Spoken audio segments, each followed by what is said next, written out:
శుద్ధుడు మహాగణుడు మహోన్నతుడు మహిమ కలిగిన దేవానికి నివాసన మా ప్రియ పరలోకపు తండ్రి మీకు వందనాలు. గడిచిన ప్రభాక్షణం వరకు నన్ను మమ్మల్ని సజీవులుగా ఉంచినందుకు వందనాలు. మరి ఈ సమయంలో ప్రభా నీ వాక్య పాద సన్నిధికి వచ్చాం. నీ వాక్యమే మా పాదాలకు దీపం, మా త్రోవకు వెలుగైనది ప్రభా. నీ వాక్యము ప్రకటించబడుతుండగా తండ్రి అనేకుల హృదయాల్లో వెత్తబడి ఫలించబడలాగిన సహాయించండి. స్థానిక బిడ్డలను యూట్యూబ్ ద్వారా వీక్షిస్తున్న వారిని ప్రతి ఒక్కరిని కూడా నీ వాక్యముకు ఆకర్షించబడడానికి సహాయించండి. ప్రతి విధమైన ఆటంకాన్ని కీడును దూరపరచమని మీ నామానికి మహిమకరంగా జరిగించమని యేసయ్య నామములో అడిగి వేడుకొనుచున్నాము తండ్రి, ఆమేన్. అందరికి వందనాలు. God bless you all. మంచిది. ప్రతి శనివారము స్త్రీలను గురించిన వర్తమానాలు మనం వింటూ ఉన్నాం. మరి ఈరోజు 15వ స్త్రీగా మరొక స్త్రీ గురించి మనం ధ్యానం చేయబోతున్నాం. నిర్గమాకాండము 2వ అధ్యాయము 1 నుండి 10 వచనాలు రాసుకోండి. తర్వాత హెబ్రీయులకు రాసిన పత్రిక 11వ అధ్యాయము 23 నుంచి 27 వచనాలు రాసుకోండి. ఈరోజు మన వాక్య ధ్యానాంశము యాకెబేదు. యాకెబేదు ఎవరు అని ఆలోచన చేస్తే, పరిశుద్ధ గ్రంథంలో ఇజ్రాయేలీల జనాంగాన్ని నడిపించినటువంటి మోషే యొక్క తల్లి. మరి యాకెబేదు భర్త ఎవరంటే అమ్రాము. అమ్రాము యాకెబేదు యొక్క కుమారుడే మోషే. సందర్భాన్ని చెప్తాను, వినండి. ఈ యాకెబేదు ఏ సందర్భంలో ఉంది అని ఆలోచన చేస్తే, గత శనివారం చెప్పాను, షిఫ్రా పూయా అనేటటువంటి వారు హెబ్రీయుల యొక్క మంత్రసానులు. ఫరో వారిని పిలిచి ఏమన్నాడు? 2 సంవత్సరాల లోపు పిల్లల్ని చంపేయండి అన్నాడు. అలాంటి సందర్భంలో లేవి వంశస్థుడు అక్కడ వెళ్ళి లేవి కుమార్తెను వివాహం చేసుకునేను. ఆ స్త్రీ గర్భవతి కుమారుని కంది. ఆ స్త్రీ ఎవరంటే యాకెబేదు. అయితే చాలా భయంకరమైనటువంటి డేంజరస్ పరిస్థితుల్లో, ప్రమాదకరమైన పరిస్థితుల్లో పుట్టాడు ఆ బిడ్డ. ఇప్పుడు ఆ బిడ్డ ఏడుపు బయటికి వెళ్ళి వినబడిందంటే గనక ఖచ్చితంగా సైనికులు వచ్చి ఆ బిడ్డను తీసుకెళ్ళి నైదులో పడేస్తారు, కత్తితో చంపేస్తారు. కాబట్టి 3 నెలలు దాచిందండి స్వరం బయటికి వెళ్లకుండా. ఏ టైంలో? పుట్టిన బిడ్డ పాలు కోసం ఎప్పుడు ఏడుస్తాడో తెలియదు, ఎప్పుడు బేరమంటాడో తెలియదు, ఎప్పుడు కడుపులో నొప్పి వస్తుందో తెలియదు. 3 నెలల లోపు చాలా చాలా చాలా కష్టం. నోరు గట్టిగా నొక్కడం తప్ప మరి ఆ తల్లి, మహాతల్లి, మీరు నాకు కనిపిస్తారు కొంచెం, ఆ మహాతల్లి ఎలా ఆ బిడ్డను ఆపగలిగిందో నాకు తెలియదు. కానీ 3 నెలలు ఆ బిడ్డని దాచింది. ఆపై ఇంకా దాచలేకపోతుంది. ఒకవేళ స్వరం బయటకు వచ్చేస్తుందేమో, మరి ఇంకా ఏమి ఇబ్బంది అవుతుందో, సైనికులు చుట్టూ తిరుగుతున్నారేమో. అలాంటి భయంకరమైన పరిస్థితుల్లో ఆయన ఏం చేసిందంటే, ఒక జమ్ము పెట్టును తయారు చేసి ఆ పెట్టులోనికి నీళ్లు వెళ్లకుండా కీలు పూసి ఆ జమ్ము పెట్టులో ఆ బిడ్డను దాచిపెట్టి నైలు నదిలో వదిలేసింది. ఆ తర్వాత మిరియామి అనేటటువంటి మోషే యొక్క అక్క, వాక్యం మీద దృష్టి ఉంచండి, పక్క వైపు చూడకండి. ఆ మిరియామి ఏం చేసిందంటే, తన తమ్ముడికి ఏమవునో అని చూడడానికి వెళ్ళింది. మరి తల్లి చెప్పిందో లేదో నాకు తెలియదు, కానీ అక్కడ రాయబడలేదు. కానీ ఆ మిరియామి వెళ్ళినట్టు మనం చూస్తాం. అయితే ఆ పెట్టె నదిలో అలా వెళ్తుంది. వెళ్తుంటే ఆ టైంలో ఫరో కుమార్తె స్నానం చేయడానికి వచ్చింది. ఫరో కుమార్తె స్నానం చేయడానికి వెళ్ళిన ఆ టైంలోనే ఆ బిడ్డ కేక వేయడం ఏంటి, ఏడవేయడం ఏంటి? కొంతమంది వ్యాఖ్యానం చెప్తారు ఎట్లా, ఆ టైంలో దేవుడే గిల్లాడేమో ఆ బిడ్డని అని. కడుపు నిండా పాలిచ్చి పొడుగోబెట్టి ఆ పెట్టెలో పెట్టుంటది తల్లి. ఆ టైంలో మరి ఎవరు గిల్లినట్టు ఏడవటం ఏంటి? ఆ ఏడుపు ఎవరికి వినబడింది? ఫరో రాజకుమార్తెకి వినబడింది. వినబడినప్పుడు ఆమెకు కనికరం పుట్టడం ఏంటి? అక్కడ ఉన్నటువంటి పనికెత్తలలో ఒకతను పిలిచి ఆ పెట్టెడు తీసుకురండి అంటం ఏంటి? ఆమె తీసుకొచ్చి ఇస్తే ఆ పెట్టి తెరి చూస్తే పిల్లడు ఉన్నప్పుడు ఆ బిడ్డని చేతపుచ్చుకున్నట్టది. ఖచ్చితంగా ఈ బిడ్డ హెబ్రీయుల పిల్లలలో ఒకడు. తన తండ్రి ఒక శాసనాన్ని నియమించాడు కదా, ఈ ఇజ్రాయేలీల పిల్లల్లో ఎవరైనా మగపిల్లలు పుడితే చంపేయండి అని. అప్పుడు ఆమెకి తన తండ్రి ఆజ్ఞ గుర్తుకు రావాలి కదా. ఈ బిడ్డను ఎవరో కాపాడాలని ఇలా వదిలేశారు, ఈ బిడ్డను తీసుకెళ్లి సైనికులకు అప్పగించండి, చంపేయండి అని అనాలి కదా. మరి అక్కడ ఫరో రాజకుమార్తె అలా అనకుండా ఆ బిడ్డపై కనికరంగా చూడడం ఏంటి? వెంటనే మోషే అక్క మిరియామి వచ్చి, ఏవండి మహారాణి గారు, ఈ బిడ్డని పెంచడానికి ఎవరైనా దాదిని తీసుకుని వస్తున్నా అని అసలు ఆలోచన ఎత్తమేంటి? ఏమో పిలిచిందా? రాణి దగ్గరికి ఒక చంటి పిల్ల వెళ్తే వెళ్ళనిస్తారా? ఈమె వెళ్ళటం ఏంటి? ఆ బిడ్డ సరే ఆ తల్లి ఫరో రాజకుమార్తె తీసుకురా అంటం ఏంటి? ఈ పిల్ల ఎవరో ముసలమ్మని తీసుకురాకుండా ఆ బిడ్డ కన్న తల్లిని, ఆమె తల్లినే తీసుకొచ్చి రావటం ఏంటి? ఈ రాజకుమార్తె ఆ బిడ్డని తల్లికిచ్చి ఈ బిడ్డని నా కొరకు పెంచు అని అంటం ఏంటి? సైనికులు ఎక్కడ చూస్తే చంపేస్తారేమో అనేటటువంటి భయంతో బిక్కులాడిపోయి యాకోబుకి ఆ బిడ్డనిచ్చి ఇద్దరు సైనికుల్ని వెనకాల పెట్టి, ఈ బిడ్డకి మీరు కావలిగా అండి, ఇక లేదులే నేను అనుకుంటా మాట, ఈ బిడ్డకి మీరు కావలిగా అండి అని పంపటం ఏంటి? ఇదంతా యాదృచ్ఛికంగా జరిగిందంటారా? దేవుని ప్రణాళిక అంటారా? దేవుని ప్రణాళిక. ఆ టైంలో యాకోబు బిడ్డని పెంచి పెద్ద చేసింది. ఆ బిడ్డ పెద్దవాడైన తర్వాత ఫరో రాజకుమార్తె దగ్గరికి యాకోబు తీసుకెళ్ళి అప్పగించింది, తల్లి తీసుకెళ్ళి అప్పగించేసింది. ఇతడు నీటిలో నుండి తీయబడిన వాడు గనక ఇతనికి మోషే అనే పేరు పెట్టింది. ఎవరో? ఫరో రాజకుమార్తె పెట్టింది పేరు. ఐగుప్తులో ఫరో కుమార్తెగా పెంచబడ్డాడు కొన్ని సంవత్సరాలు. ఫరో ఫరో కుమార్తెకు కొడుగ్గా పెంచబడ్డాడు కదా. అప్పుడు అతను పెరిగి పెద్దవాడైన తర్వాత మంచి ఐగుప్తు సకల విద్య నేర్చుకుని ఉంటాడు కదండి. మరి ఫరో కుమార్తె సమక్షంలో పెరుగుతున్నాడంటే మంచి పోషకాహారం, మంచి చదువు, మంచి అన్నీ ఉంటాయి కదా, అన్నీ పొందుకున్నాడు. తర్వాత ఏం బుద్ధి పుట్టిందంటే ఆ బిడ్డ పెరిగి పెద్దవాడైన తర్వాత ఇజ్రాయేలీలను తన వారిని చూడవలన బుద్ధి పుట్టిందంట. ఇక్కడ వరకు నేను స్టాప్ చేస్తున్నా. ఇంకా మన ప్రసంగం మోషే కాదు, యాకోబు. అందుకని యాకోబు దగ్గరికి వచ్చేస్తా. దేవునికి స్తోత్రం కలుగునుగా. యాకోబు గురించి మనం ఏం నేర్చుకోవాలి? యాకోబు ఓ మంచి గొప్ప తల్లిగా మనకు కనిపిస్తుంది. ఈ యాకోబుని బట్టి ఈరోజు మనం నేర్చుకోవలసిన పాఠాలు ఏంటి అని మనం పరిశీలన చేస్తే, నిర్గమకాండం 2వ అధ్యాయము 1 నుంచి 10 వచనాల్లో ఇప్పుడు నేను చెప్పిన సందర్భం అంతా ఉంటది, చదవక్కర్లా. ఏమండి? యాకోబు అమరాములు వివాహం చేసుకుంటారు, బిడ్డ పుడతాడు. ఆ బిడ్డని 3 నెలలు దాస్తుంది, దాచిపెట్టలకు జమ్ములు పెట్టలు పెట్టి వదిలేస్తుంది. ఫరో కుమార్తె చూస్తుంది, పిలిపిస్తుంది.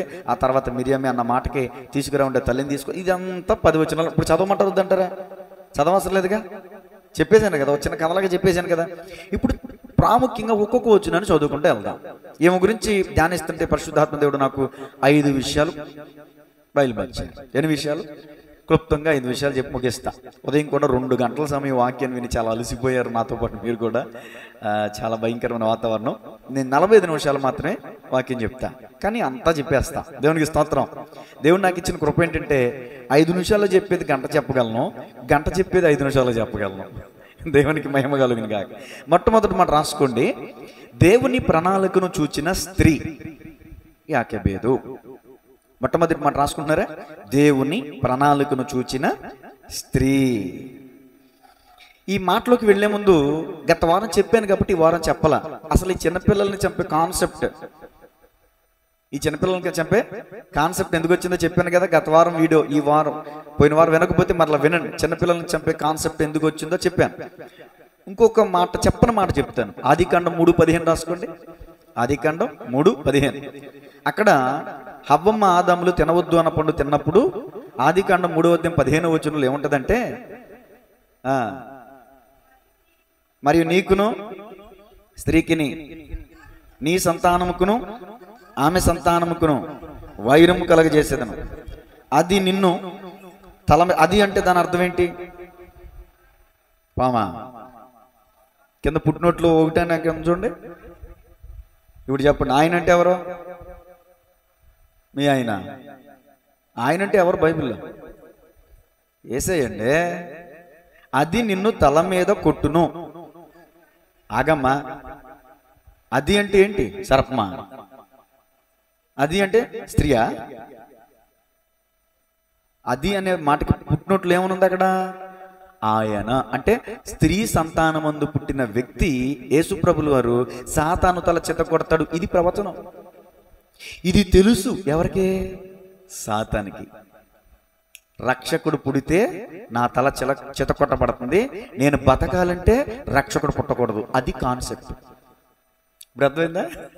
అది నిన్ను తల మీద కొట్టును, నీవు దాని దానిని మడిమ మీద కొట్టుదు అని చెప్పాను. దానిని అంటే స్త్రీ సంతతిని, అంటే యేసు ప్రభుల వారిని మడిమ మీద, కాళ్ళ మీద కాటు అంటే కాళ్ళ మీద శిల అంటే మేకుతో కొట్టారు చూడండి, అది సర్పపు కాటు. నీవు అంటే సాతానుతో చెప్తున్నమాట, నీవు దాని మడిమ మీద అంటే స్త్రీ సంతానం యొక్క కుమారుని మడిమ మీద ఎక్కడ కరుస్తుంది? పాము మడి మీద కదా, అది దాని అర్థం. ప్రవచనం అర్థమైందా? ఈ ప్రవచనం ఎవరికి తెలిసింది? సాతానికి తెలిసింది. కాబట్టి ఎక్కడికక్కడ నిర్గమాకాండంలో 2 సంవత్సరాల్లో పిల్లల్ని చంపించాలనుకున్నాడు సాతానులు ప్రవేశించి. ఆ తర్వాత ఎస్తేరు గ్రంథంలో యోధావర్ణందరిని చంపేయాలనుకున్నాడు. ఆ తర్వాత యేసు ప్రభుల వారు పుట్టినప్పుడు కూడా చంపేయాలనుకున్నాడు. పోయిన ఆదివారం చెప్పాను, యోషియా రాజు అక్కడ అతల్యాలో సాతానుగడు దూరి యోధా రాజు వంశీకులందరినీ, ఎందుకని యూదుల్లో నుంచి రక్షకుడు వస్తాడు కాబట్టి, రక్షకుడు వస్తే నాకు బతుకుండదు అనుకున్నాడు సాతానుగాడు. అర్థమవుతుందా? ఇప్పుడు మోషే ఎవరికి గుర్తుగా ఉన్నాడంటే పరమ మోషే అనబడిన క్రీస్తుకు పోలికగా ఉన్నాడు. ఆనాడు ఇజ్రాయేలు నడిపించిన వాడు మోషే అయితే, ఈనాడు ప్రపంచ మానవాళిని నడిపిస్తున్నవాడు యేసుక్రీస్తు ప్రభుల వారు. దేవునికి స్తోత్రం కలుగును గాక. ఇలా మోషేకి యేసు ప్రభుల వారికి చాలా పోలికలు ఉంటాయి, కానీ మన సబ్జెక్ట్ అది కాదు. యాకోబు మన సబ్జెక్ట్. దేవునికి స్తోత్రం కలుగునుగా. ఉపోద్ఘాతం అంతా అయిపోయింది. మొట్టమొదటి మట్ట దేవుని ప్రణాళికను చూచిన స్త్రీ. చదువుతాను చూడండి, నిర్గమాకాండం. నేను చదివేంత వరకే మీరు దృష్టి ఉంచాలి, మొత్తం చదివేయకూడదు. కొంతమంది కింద పైన కూడా చదివేస్తారు, అది మంచిదే కానీ ఇప్పుడు కాదు. నిర్గమాకాండం 2:2 చదువుతున్నాను చూడండి. ఆ స్త్రీ గర్భవతి అయి కుమారుని కని వాడు సుందరుడై ఉండుట చూచి ఏం చేసిందంట? ఏం చేసింది చెప్పండి? చూచింది. సుందరుడై ఉండుట. నాకు ఏదైనా బైబిల్లో ఒకే మాట 2 సార్లు వచ్చిందనుకో, దాన్నే ప్రామాణికంగా తీసుకుంటా. మళ్ళీ ఇదే మాట ఎక్కడుంది? హెబ్రీ పత్రికలో ఉంది చూడండి, 11వ అధ్యాయం. ఎక్కడ నిర్గమాకాండం, ఎక్కడ హెబ్రీ, మరి అక్కడ రాయబడిందంటే చూడండి, అంత అద్భుతమైనటువంటి మాట. హెబ్రీ పత్రిక 11వ అధ్యాయము 23వ వచనం. మోషే పుట్టినప్పుడు అతని తల్లిదండ్రులు ఆ శిశువు సుందరుడై ఉండుట చూచి. చాలండి. ఇప్పుడు ఎన్నిసార్లు వచ్చింది ఈ మాట? 2 సార్లు వచ్చింది. అందుకనే ప్రామాణికంగా తీసుకున్నా. చూచింది. అందరూ చూడరా? ఏ విచిత్రంగా ఈ తల్లిదండ్రులే చూసారని రాశారేంటి? నాకు అర్థం కాదు. పుట్టినప్పుడు పుట్టంగానే ఏమ్మా నీకు చూపించలేదా? ఏమండి రాజుగారు మీకు చూపించలేదా? ఏమండి కుమారి గారు, రాజకుమారి గారు, మీ బిడ్డని మీకు చూపించలేదా? చెప్పరేంటండి? చూసారా చూడలేదా పుట్టంగానే మీ బిడ్డనే? దయమని గారు మీ బిడ్డని పుట్టంగానే చూసారా చూడలేదా? మరి ఈయన చూడడంలో గొప్ప విచిత్రం ఏముంది? అందరూ చూసిన చూపు వేరు, యాకోబు చూసిన చూపు వేరు. దేవునికి స్తోత్రం. వాక్యం మీద శ్రద్ధ పెట్టండి. నువ్వు కొంచెం ఎదరకొచ్చే, మీ ఇద్దరు మంచి జిగిడి దోస్తులు అయిపోయారు. మీరు ఇంకా ముందుకు రా, ఏసు రక్తమే చేయండి. ఓకేనా? ఇప్పుడు మాట వినండి, ఏం చెప్తున్నాను. అందరూ చూడడం వేరు, యాకోబు చూసిన చూపు వేరు. అదేంటండి అందరూ చూడడం ఏంటండి? మా అమ్మను చూసినప్పుడు నా బిడ్డని ఎట్టాగైనా ఈ కోపినెడ్డి వంశంలో అందరూ మట్టి పీసుకునే వాళ్ళే, కానీ నా కొడుకుని ఉద్యోగస్తుని చేయాలి అనుకుంది. ఎవరో? నన్ను కన్నా నా తల్లి. నేను కూడా పెరిగి పెద్దవాడిన తర్వాత పోలీస్ అవ్వాలనుకున్నా. అయ్యానా? అబ్బే అయినదొకటి అనుకున్నదొకటి అంటారు చూసారా, ఏదో పాట పాడతారు చూసారా, అట్టకైంది. దేవునికి స్తోత్రం. తాను ఒకటి తెలిస్తే దైవం ఒకటి తెలిసింది అన్నట్టు. కానీ తాను ఒకటి తలవలేదు. అక్కడ దైవం ఏది తలిచాడో యాకోబు కూడా అదే తెలిసింది. అది గొప్ప విషయం అక్కడ. దేవునికి స్తోత్రం. మీరు కూడా మీ బిడ్డలు పుట్టినప్పుడు, మీ బిడ్డలు చూసినప్పుడు అబ్బబ్బబ్బబ్బా కలెక్టర్ ముఖం ఉలిక్కు పడుతుంది అనుకో, డాక్టర్ ముఖం ఆడు పెరిగింది అక్కడ, పెద్దోడైంది అక్కడ, ఆడి ముఖం ఇంతే ఉంటుంది. పుట్టినప్పుడే మరి నేను డాక్టర్ చేస్తానరా, నేను అవ్వాలనుకున్నాను రా, నేను అవ్వలేకపోయాను రా, నా అక్కనే నా బుజ్జే, నీ ముఖం చూస్తుంటే అచ్చు ఏసు రక్తం. ఇక్కడ యాకోబు తన కుమారుడు సుందరుడై ఉండుట చూచి, కాగిపిల్ల కాగి ముద్దంట. అక్కడ అందంగా పుట్టిన విచిత్రం ఏంటి? అందవికారంగా పుట్టిన సౌందర్యమే బిడ్డగే. నేను నల్లగా పుట్టానని నా తల్లికి నేను అందంగా కాకపోయినా, అమ్మా ఈ భూమి మీద ఎవరు అందగడు చెప్పండి అంటే నా కొడుకు అంటది. ఎంత నల్లగా ఉన్నా, ఎంత సిరాగ్గా ఉన్నా, ఎంత అసహ్యంగా ఉన్నా. ఏసు రక్తం. అర్థమవుతుందా? యాకోబులో ఉన్న విచిత్రం ఏంటంటే, అంటే అందరూ తల్లిదండ్రులు ఏమనుకుంటారంటే వారు కావలసింది కాలేకపోయింది తమ బిడ్డల ద్వారా చూసుకోవాలనుకుంటారు. కానీ ఏమలా కాదు. దేవుని ప్రణాళికని ఆ బిడ్డలో చూసింది. ఏమా నీ బిడ్డని దేవునికి ఇస్తావా అని అడిగితే, 9 మాసాలు మోసి కన్నీ పెంచింది దేవునికి ఇవ్వటానక, అవసరమైతే కానుకెత్తాను, ఇంకోటి ఎత్తాను కానీ నా బిడ్డను అడుగుతారా మీరు అని సేవకుల మీద వ్యాజ్యమాడరు. కానీ అలా మాట్లాడతారు. మా బిడ్డల గురించి అట్లా మాట్లాడమాకండి. ఏంటి మా బిడ్డల మీద మేము నాసులు పెట్టుకున్నాం అనుకుంటారో? కొంతమంది ఎవరైనా కాంగో కొడుతున్నారు అనుకో సంతోషపడే వాళ్ళు కొంతమంది ఉంటారు.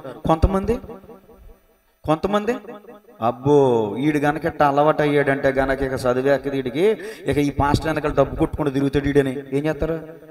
ఏసు రక్తమే చేయం. అది వేరు. ఇప్పుడు దేవుడు ఒక్కొక్కరికి ఒక్కొక్క తలాంత ఇస్తాడు. నా బిడ్డకి పాటలు పడి తలాంత ఇచ్చాడు, కంజరి బ్రహ్ము ఇక నేర్చుకుంటుంది. ఇక ఈ తలాంత వచ్చేసింది ఇక ఆమె. ఎందుకంటే తాళం గట్టిగా అవుతుంది, కట్టగా అవుతుంది. ఏసు రక్తమే చేయం. ఆ తాళం అందరికి రాదు, దేవుడు ఇచ్చాడు ఆ తలంతు. అందుకని పుట్టక ముందే నేను ఒకటి అనుకున్నా, ప్రభు నాకు ఆడబిడ్డనిచ్చినా మగబిడ్డనిచ్చినా నీకే అప్పగిస్తాను ప్రభా, నీ కొరకే పెంచుతాను ప్రభా. అది నా కమిట్మెంట్, నా తీర్మానం. 2 ఆడపిల్లలు పుట్టినా నేను ఎందుకు బాధపడలేదంటే ఎవరు పుడితే నాకేంటి, వాళ్ళు ఏమైనా లక్షలు తెచ్చి నాకు ఇస్తారేంటి? వాళ్ళు దేవుని పని చేయాలంతే, దేవుని సేవకు అప్పగించాలంతే. ఏసు రక్తమే చేయం. ఇక వాళ్ళ వ్యక్తిత్వం ఎలా ఉంటుందో నాకు తెలియదు. ఒకవేళ నేను అనుకున్నా, నేను ఆశపడ్డాను, దేవుని చిత్తం వాళ్ళ మీద ఉంటే జరుగుద్ది. లేదు కాదు డాడీ నేను అది ఇది అని అంటే అది వాళ్ళ ఇష్టం. నేను వాళ్ళని ఒత్తిడి చేయడానికి వీల్లేదు. అర్థమవుతుందంటే వాళ్ళకు కూడా ఉండాలి అది. సరే, నేను సబ్జెక్ట్లోకి వస్తున్నాను. అమ్మా, నీ బిడ్డని దేవుని సేవకి ఇవ్వంటే నీకు ఎంతో నొప్పి వచ్చేస్తుంది, నీకు ఎంతో బాధేసేస్తుంది కదా. అసలు దేవుడు నీకు ఇవ్వకపోతే నీకు నీ బిడ్డ ఎక్కడి నుంచి వచ్చాడు? గర్భఫలం యెహోవా ఇచ్చు, బహుమానం కుమారులు యెహోవా అనుగ్రహించు, స్వాస్థ్యం కదా. దమ్మ తిరిగిపోయే మాటలు తల్లిదండ్రులు అయినటువంటి వారికి మైండ్ బ్లాక్ అయ్యే మాటలు కొన్ని చూపిస్తాను చూడండి. 139వ కీర్తన 13వ వచనం 14వ వచనం కూడా షేర్ తీసుకోండి. 139వ కీర్తన చదువుతారా? నీవు నన్ను కలగజేసిన విధము చూడగా భయమును ఆశ్చర్యమును నాకు పుట్టుచున్నది.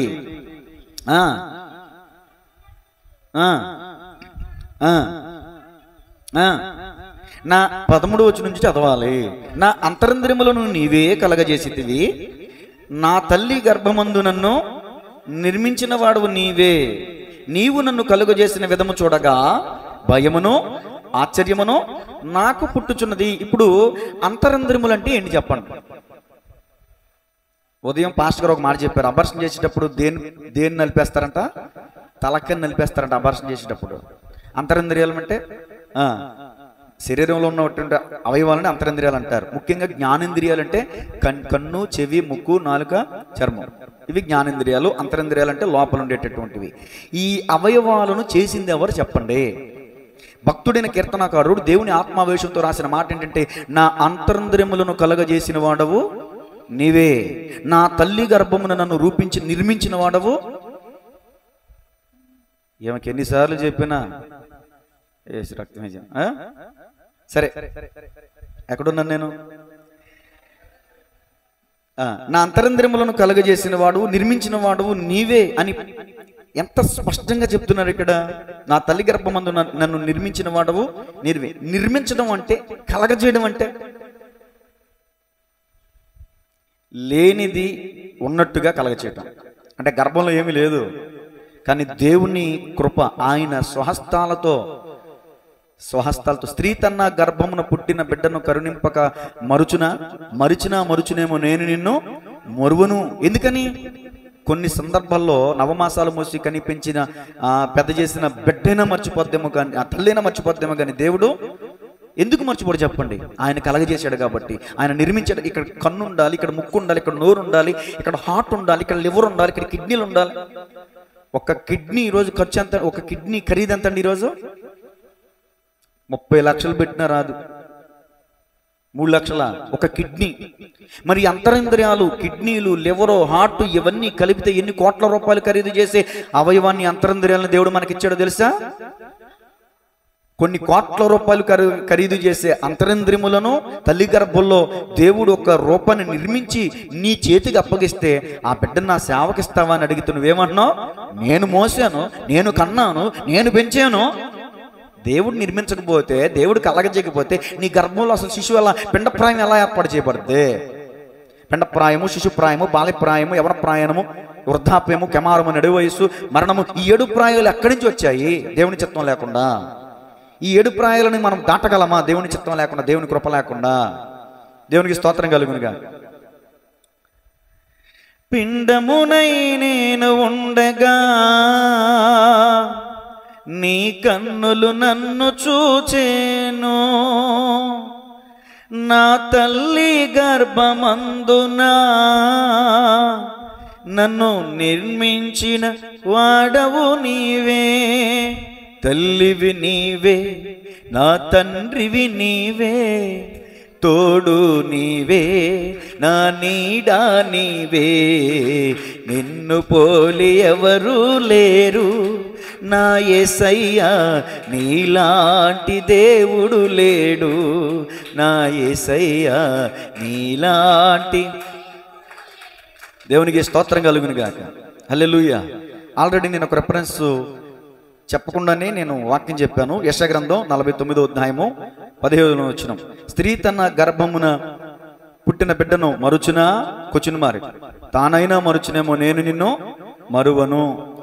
స్త్రీ తన గర్భమున పుట్టిన బిడ్డను కరుణింపక తల్లి మరచిన మరచును, నీవు ఎన్నడైననో నా యేసయ్యా, నీవు ఎప్పుడైనను విడువను మరువను ఎడబాయనంటివే, విడువను మరువను ఎడబాయనంటివే, నా మంచి దేవుడా, నమ్మదగిన దేవుడా, నా మంచి దేవుడా, నమ్మదగిన దేవుడా, అమ్మ కన్న మిన్నగా ప్రేమించు దేవుడా, నాన్నకన్న మిన్నగా నమ్మదగిన దేవుడా, నాన్నకన్న మిన్నగా నమ్మదగిన దేవుడా.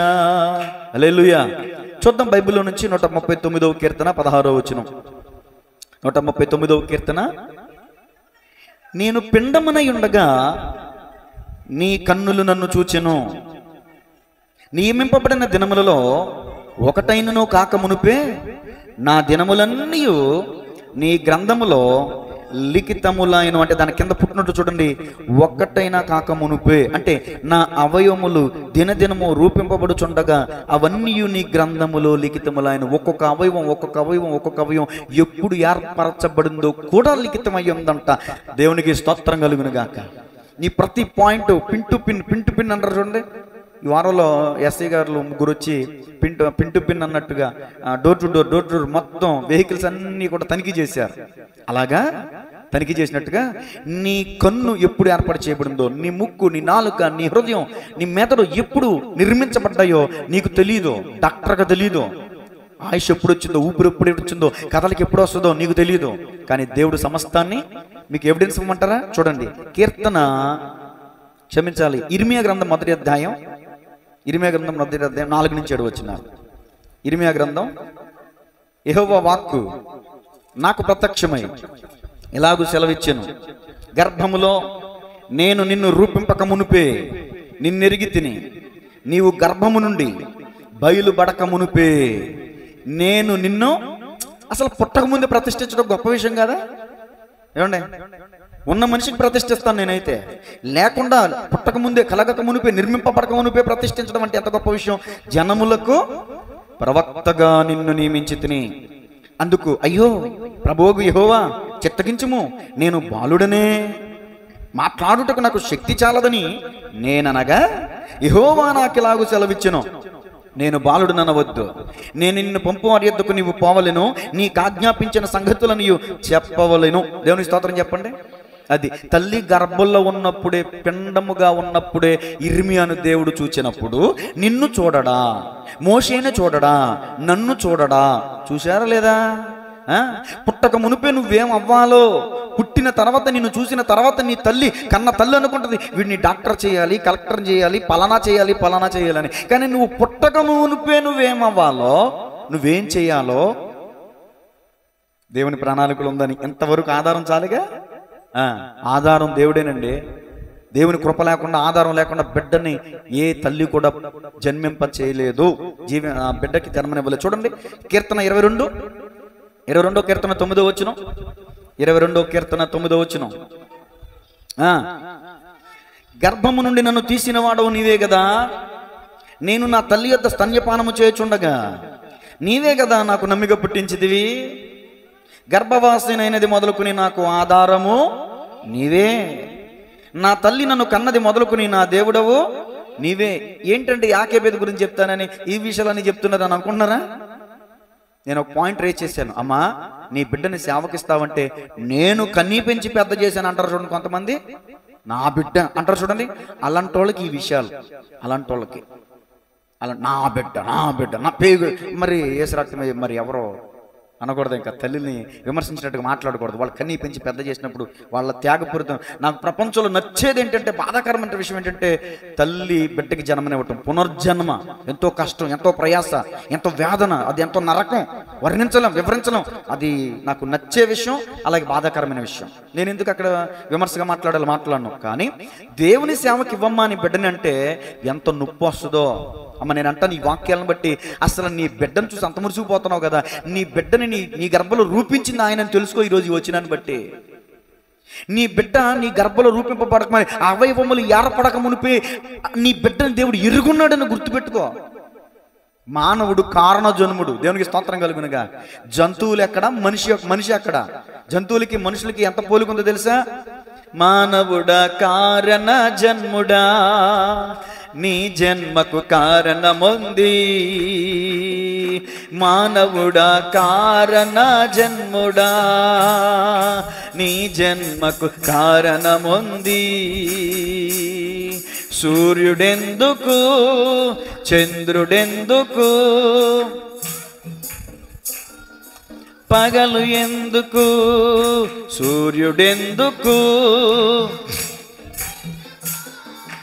రాత్రులెందుకు, పగలు ఎందుకు, ఉన్నవని నీ కోసమేనని, నీవు దేవుని కోసమేనని,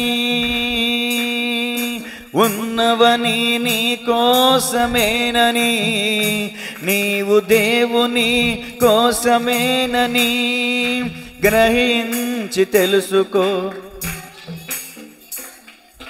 గ్రహించి తెలుసుకో, గమనించి మసులుకో. నీ జన్మకు కారణముంది, నీ జన్మకు కారణముంది. మానవుడా కారణ జన్ముడా, నీ జన్మకు. దేవునికి స్తోత్రం, హల్లెలూయా. ఇంకొక ఉదాహరణ ఇస్తాను.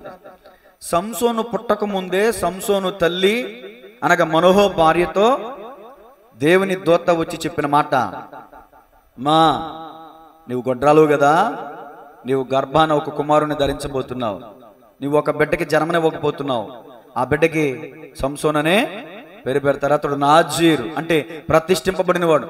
పుట్టలేదంకా, ఆమె ప్రెగ్నెంట్ అవ్వలా.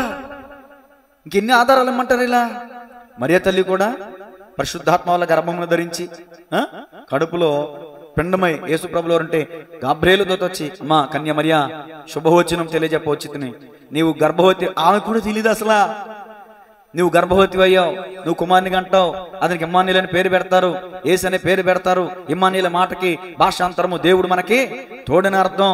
అంటే ఆమె ఆశ్చర్యపోయింది. చూసారా, పుట్టక ముందే పుట్టే వ్యక్తి గురించి ఒక ప్రవచనం. పుట్టక ముందే ఇర్మియాని ఒక ప్రవక్తగా దేవుడు ఏర్పాటు చేసుకున్నట్టు, పుట్టక ముందే యేసును ఒక రక్షకునిగా ఏర్పాటు చేసుకున్నట్టు, పుట్టక ముందే మోషేని దేవుడు ఒక నాయకుడిగా ఏర్పాటు చేసుకున్నాడు. గడిగా చెప్పలు కూడా దేవుని మహింపడతా. నువ్వు నేను తల్లి గర్భంలో పుట్టక మునిపే దేవుడు ఒక ప్రణాళిక కలిగి ఉన్నాడు.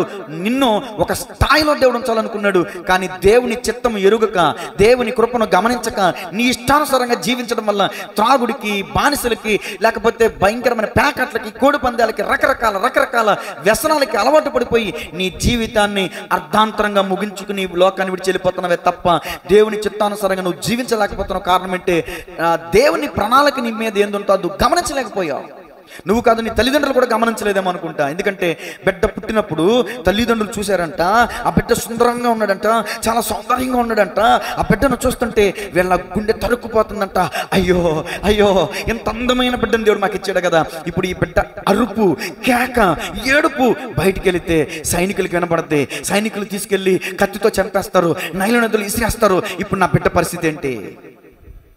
చంటి బిడ్డల మీద వాళ్ళ కళ్ళు వీళ్ళ కళ్ళు పడతాయి అని చెప్పేసి దిష్టులు తీయడం కాదు, సాతానుగాడు కన్ను నీ బిడ్డ మీద పడకుండా ఆ యాకేబెదు తల్లి సైనికుల చెవిని ఈ బిడ్డ కేక వినపడకుండా ఎలా 3 నెలలు దాచిందో, అపవాది చేతులకి నీ బిడ్డ బానిస కాకుండా, అపవాది చేతులు నీ బిడ్డ బలైపోకుండా, చంటి పిల్లోడప్పటి నుంచే నీ బిడ్డని భద్రంగా కాపాడాలి.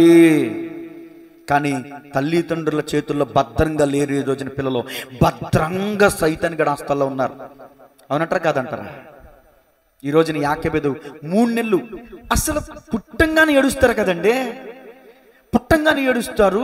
ఎప్పుడు ఆకలిస్తో తెలియదు, ఎప్పుడు ఎక్కడ ఏ చీమ కుట్టిద్దో తెలియదు, వాళ్ళు ఎందుకు ఏడుస్తారో తెలియదు. 3 నెలల పిల్లలని దాయటం అంటే ఆ సమస్య అనుకుంటున్నారా? ఏమో ఏం చూపించి ఆపిందో, ఎలా పాలిచ్చి ఆపిందో, ఎలా బుజ్జగించిందో 3 నెలలు స్వరం బయటికి వినబడలేదంట. అసలు ఆమె ప్రసవించినట్టే తెలియదంట. దేవునికి స్తోత్రం కలుగునుగా.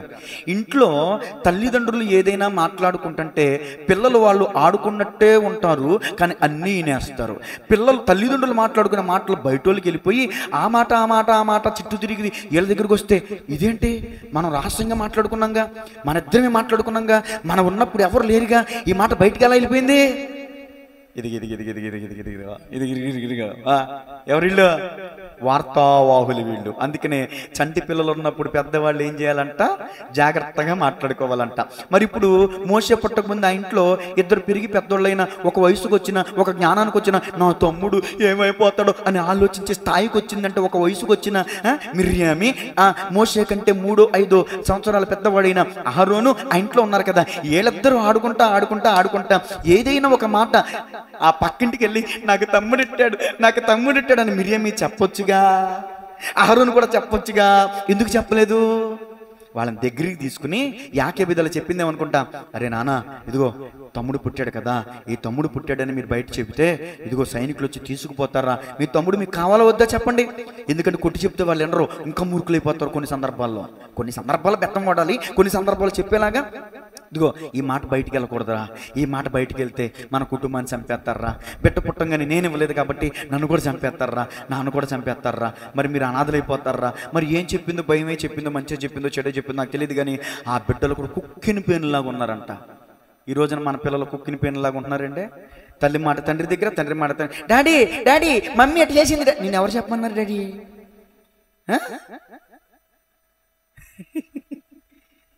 పొట్ట కోస్తే పొట్ట నుండి పిత్రులే ఎలాగే ఏసయ్యా. సరే నేను సబ్జెక్ట్లోకి వస్తున్నా. 3 నెలలు దాచిందంటండి.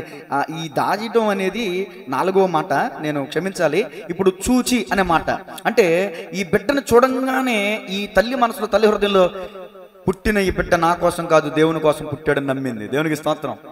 సుందరుడు అంటే బాహ్య సంబంధమైన సౌందర్యం ఏమో నాకు తెలియదు, కానీ ఆత్మ సంబంధమైన సౌందర్యాన్ని చూచింది. ఈ రోజున నువ్వు నేను ఎలాంటి చూపు కలిగి ఉండాలంటే బిడ్డల మీద, ఈ బిడ్డ నాకెలా ఉపయోగపడతాడనేది కాదు, ఈ బిడ్డ పుట్టిన ఈ బిడ్డ దేవునికి ఎలా ఉపయోగపడతాడు అని నువ్వు పెంచగలగాలి. దేవునికి స్తోత్రం కలిగినగా. 2వ మాట రాసుకుందమ్మా. హెబ్రీ పత్రిక 11:23 రాజాజ్ఞకు భయపడక ధైర్యము కలిగిన స్త్రీ. హెబ్రీ పత్రిక తీయండి అందరూ కూడా. హెబ్రీ పత్రిక 11:23 మోషే పుట్టినప్పుడు అతని తల్లిదండ్రులు, అది అయిపోయింది కాబట్టి తర్వాత మాట చదవాలి, అంటే కంటిన్యూ చదవాలన్నమాట. అది మోషే ఆ వచనాన్ని వదిలేశారా మీరు? ఆ వచనంలో ఆ మాటను వదిలేసి ఇంకో మాట చదవాలి. మరి ఆ మాట ఎక్కడ కొట్టేశారేంటండి? విశ్వాసమును బట్టి రాజాజ్ఞకు భయపడక 3 మాసములు అతనిని దాచిపెట్టి. ఇప్పుడు ఏ మాట నోట్ చేసుకోవాలి? 2వ మాట రాజాజ్ఞకు భయపడక అనే మాట నోట్ చేసుకోండి. 3వ మాట విశ్వాసం గల స్త్రీ. ఏమండి, 3 మాటలు చెప్పేశాను, వివరించలేదు, వివరిస్తాను. 2వ మాట రాజాజ్ఞకు భయపడక, విశ్వాసమును బట్టి రాజాజ్ఞకు భయపడక. ఇప్పుడు ఏమి పిరిగి పందగా ఉందా, ధైర్యం కలిగిందిగా ఉందా? మీరే చెప్పాలి. ఎలా చెప్పగలిగారు? అది ఆ పాయింట్ రావాలి నాకు. రాజాజ్ఞకు భయపడలేదంటే అక్కడ ధైర్యం. శద్రక మేషక అబేద్నెగో వారు రాజాజ్ఞకు భయపడ్డారా? భయపడలే. దానియేలు రాజాజ్ఞకు భయపడ్డా? భయపడలే. అంటే వీళ్ళందరూ ఎవరో? సాహసవంతులు, ధైర్యవంతులు. బైక్ వేసుకుని అంతెత్తు ఎగిరితే సాహసం కాదు. ఇలాంటి శాసనాలు నియమించినప్పుడు ప్రతికూలమైన పరిస్థితుల్లో నిలబడగలగటం భక్తి జీవితంలో సాహసం. మందిరానికి వెళ్తే, మందిరానికి వస్తే తిట్లు, దెబ్బలు, గొడవలు, అనేకమైన పరిస్థితులు అయినా మందిరానికి రాగలగటం. ఇక్కడ గమనించాలి, రెండో మాట, రాజాజ్ఞకు భయపడక ధైర్యం కలిగిన స్త్రీ. సామెతలు 14:26 చదవండి. సామెతలు 14:26. మీ పేజీలు త్వరగా రావట్లేదంటే అంత బాగా చదువుతున్నారన్నమాట మీరు. యెహోవా యందు భయభక్తులు కలిగి ఉండుట ఏం పుట్టిస్తుందంట? ఇప్పుడు నా వైపు చూడండి. ఇప్పుడు యాకోబు ధైర్యం కలిగిన స్త్రీయా కాదా? అందరూ చెప్తే నాకు కొంచెం ఉత్సాహంగా ఉంటుందండి. అందరూ నోట్లో బెల్లమ్మకు పెట్టుకొచ్చారంటే ఉన్నదే 10 మంది మాట్లాడలేకపోతున్నారు. నేను కూడా వినయ్ కుమార్ అయ్య గారిలా మాట్లాడకపోతే మీ నోళ్ళు మనం అనకూడదు. దైవజోని నోటి మాట ఇప్పుడు దీవెన రావాలి కానీ శాపం రాకూడదంట. ఏసన్న గారు చెప్పక విన్నా, నేను అలాంటి శాపాలు పెట్టలేను. అంతేనా? ఏసు రక్తం విజయం. దేవుని స్తోత్రం చెప్పండి. మరి నోళ్ళిప్పి చెప్పండి. ఇప్పుడు ఈమె రాజాజ్ఞకి భయపడలేదు అంటే ఇప్పుడు ఈమె పిరికి పందా, ధైర్యం కలిగిందా? మరి ఈమె ధైర్యం కలిగిందని మీరు ఎలా చెప్పగలుగుతున్నారు? ఇప్పుడు చదివిన వచ్చిన బట్టి ఎవరికి ధైర్యం పుట్టింది? అది ఇప్పుడు చెప్పండి. ఇప్పుడు ఈమె దేవుని యందు భయభక్తులు కలిగిన స్త్రీ అంటారా కాదంటారా? ఇది ఒక పెద్ద సబ్జెక్ట్ చెప్పొచ్చు. ఈమె ఇంత ధైర్యంగా ఎలా ఉందండి? ఈమె ఎంత ధైర్యంగా ఎలా ఉంది? యోబు గ్రంథం 4:6 నీ భక్తి అది. ఈ రోజున ఫైనాన్షియల్గా ఏదో సమస్య వచ్చిందని ఎందుకు బెదిరిపోతున్నావు? విశ్వసించువాడు మరి ఎందుకు నువ్వు కలవరపడిపోతున్నావు? నువ్వెందుకు అన్ని వాక్యాలు బాగా చెప్తున్నారు? కలవరం ఏమో కలవరపడిందా? సైనికులు చుట్టూ తిరుగుతున్నారు. కలవరపడిందా? సైనికులు శబ్దం చేసుకుంటా, ఇట్లా సహించుకుంటా, ఇలా ఇలా దొరుకుకుంటా, ఎక్కడన్నా పిల్లడి శబ్దం వినపడదేమో, చంటి పిల్లడి శబ్దం వినపడదేమో, చంపేద్దామని చుట్టూ తిరుగుతుంటే చుట్టూ సైనికులు తిరుగుతున్నప్పటికీ కూడా ఏమంటే బిక్కుమంట దేవా స్తోత్రం, దేవా స్తోత్రం, దేవా స్తోత్రం. ఈ బిడ్డనిచ్చావు, ఈ బిడ్డ చచ్చిపోవడానికి వీల్లేదు, ఈ బిడ్డ నీ దయ, ఈ బిడ్డ నీ కృప, ఈ బిడ్డ నీ ప్రణాళిక చొప్పున బతికి ఇదిగో నీ ప్రణాళిక చొప్పున ఈ బిడ్డ నెరవేర్చాలి, నీ ప్రణాళికని, నీ చిత్తం నెరవేర్చాలి. నా బిడ్డ ఎంత ప్రార్థన చేస్తుందో నేను అనుకుంటాను. ప్రార్థనా పరురాలు యాకోబు, దేవుని యందు భయభక్తులు కలిగినటువంటి స్త్రీ యాకోబు. ఇలా పాయింట్ టు పాయింట్ చెప్పుకుంటే ఎన్నో పాయింట్స్ వస్తాయి, కానీ నేను 5 పాయింట్లే రాసే సింపుల్గా నా టైంకి సరిపడా. యెహోవా యందు భయభక్తులు కలిగి ఉన్నట్టు బహుధైర్యం పుట్టించును, నీ భక్తి నీకు ధైర్యం పుట్టింపదా. ఇంకా చూడండి దేవుని వాక్యం ఏం చెప్తుంది మనకి? దినవృత్తాంతముల 2వ గ్రంథం 15వ అధ్యాయం 7వ వచనం. దినవృత్తాంతముల 2వ గ్రంథం, కాగా మీరు బలహీనులు కాక ధైర్యము వహించుడి. ఈ మాట మా అందరితో దేవుడు చెప్తున్నాడు. అమ్మా ఇప్పుడు మీరు ఏ స్థితిలో, ఇప్పుడు యాకోబు అయితే తన బిడ్డ స్వరం వినబడితే ఎక్కడ సైనికులు చంపేస్తారేమో అనే సందర్భంలో ఉంది. బలహీనత కలిగి లేదు, బలహీనము కలిగి లేదు, పిరికితనము కలిగి లేదు, ధైర్యము కలిగి ఉంది. ఇప్పుడు ఆ తల్లి మనకు నేర్పిస్తున్న పాఠం ఏంటో తెలుసా? అంతకంటే మెరుగైన పొజిషన్లో నువ్వు ఉన్నావు కానీ భయపడుతున్నావు. యాకోబుకున్న విశ్వాసం, యాకోబుకున్న ప్రార్థన, యాకోబుకున్న భక్తి జీవితం, యాకోబుకున్న దేవుని చిత్తాన్ని చూసే విధానం నీకు లేదు. ఈ రోజున దేవుడి చిత్తాన్ని చూడగలిగితే, దేవుని ప్రణాళికను చూడగలిగితే, దేవుని యందు భయభక్తులు కలిగి నువ్వు జీవించగలిగితే నీ గుండెల్లో ధైర్యం పుట్టుద్ది. దేవునికి స్తోత్రం కలుగునుగా. దేవుడు పిరికితనము కలిగిన ఆత్మను ఇయ్యలేదు, ప్రేమయు ఇంద్రియ నిగ్రహము కలిగిన ఆత్మశక్తినే ఇచ్చి ఉన్నాడు. అంటే ఇప్పుడు ఏం పొందుకుందేమా? దేవుని ఆత్మవేశంతో నింపబడి, దేవుని ఆత్మశక్తితో నింపబడి, నిగ్రహం, సత్యశస్త బతికితా ఈ బిడ్డని దేవుని కోసం పెంచాలనుకుందంతే తీర్మానం చేసుకుందే. దేవునికి స్తోత్రం కలుగును గాక. బిడ్డ పుట్టంగానే పట్టికలు ఇవ్వకపోతే ఆ బిడ్డ తల్లిదండ్రులు కుటుంబాన్ని కూడా నాశనం చేస్తారు. నా కుటుంబం చచ్చిపోయిన పర్ల దేవుని ప్రణాళిక నా జీవితంలో, నా కుటుంబంలో, నా బిడ్డ పట్ల నెరవేర్చబడాలనే తాత్పర్యాన్ని కలిగి ఉంది, పట్టుదల కలిగి ఉంది. ఎంతమందికి ఉందండి ఇలాంటి ఆలోచన? ఎంతమందికి ఉందండి ధైర్యం? చీటి మాటికి నేను చచ్చిపోతా, చిన్న సమస్యతో చాలు నేను చచ్చిపోతా, నేను ఊరెట్టుకుంటా, నేను పురుగు మంత అవుతా, సత్తాను వీళ్ళు బెదిరిస్తూ ఉంటారు. ఏదో ఒక రోజున ఆ మాట దేవుడు ఆమేన్ అంటాడు. అలా అన్ని చచ్చిపోయిన వాళ్ళు ఎంతమంది ఉన్నారు? అందుకని అలాంటి మాటలు నోటి అంటారు, రాకూడదు అంటారు. భర్త తిట్టాడంటే చచ్చిపోతా, అత్త తిట్టిందంటే చచ్చిపోతా, తోడుకోడలు తిట్టిందంటే చచ్చిపోతా. ఇది ఒక బెదిరింపు, ఇది ఒక బ్లాక్మెయిల్. చచ్చిపోయి ఏం చదివిస్తాం? చచ్చిపోతే సమాధి మీద ఏం మొలిసిద్దంట? గరికి మొలిసిద్దంట. ఏం ఉపయోగం ఉంది? బతికి సాధించాలి ఏదైనా. నేను చచ్చిపోయి దెయ్యమయ్యి, నీకు తెలుసు నువ్వు చచ్చక దెయ్యమవుతావు అని. నువ్వు చచ్చి నిజంగా దెయ్యమయ్యి శత్రువులు నువ్వు పట్టేసుకున్నట్టే అందరూ చచ్చిపోతారు. శత్రువుని ఏమీ చేయలేక ఈయన ఎలాగైనా ఇలాగైనా చేయాలంటే దెయ్యాలకి అప్పుడు కొంతమందికి తీసుకెళ్ళి ఎందుకంటే చేతబడి చేయించేస్తూ ఉంటారు. అదే చేతబడి బాణం ఏదో అంటారు చూడండి, అయ్యే నాకు తెలియదు అండి. ఏసీ రక్తమేజం. నాకు ఇప్పుడు వాక్యం తప్ప దేవునితో పెద్ద పరిచయం లేదు. మీకు ఎవరైనా పరిచయం ఉంటే నా దగ్గరికి పంపించండి, ఒక ఆట ఆడుకుంటా. ఎందుకో తెలుసా, దేవుని వాక్యం ఉన్న చోటకి అవి రావు. నా హృదయంలో ఎప్పుడు పడుకున్నా నడిచిన ఎప్పుడు వాక్యమే మెదిలిద్ది నా హృదయంలో. దేవునికి మహిమ కలుగునుగా. సరే, ఇక్కడ భక్తి ధైర్యం గురించి చెప్తున్నాను.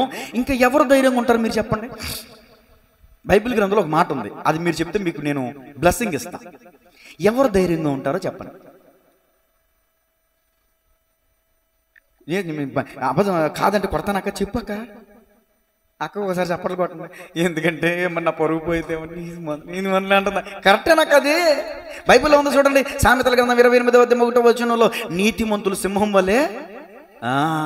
ఇప్పుడు ఆదాము గారు నీతిమంతుడు కాదని నేను చెప్పను, కానీ దేవుని స్వరం విని భయపడి దాక్కున్నాడంట. ఎందుకు దాక్కున్నాడు?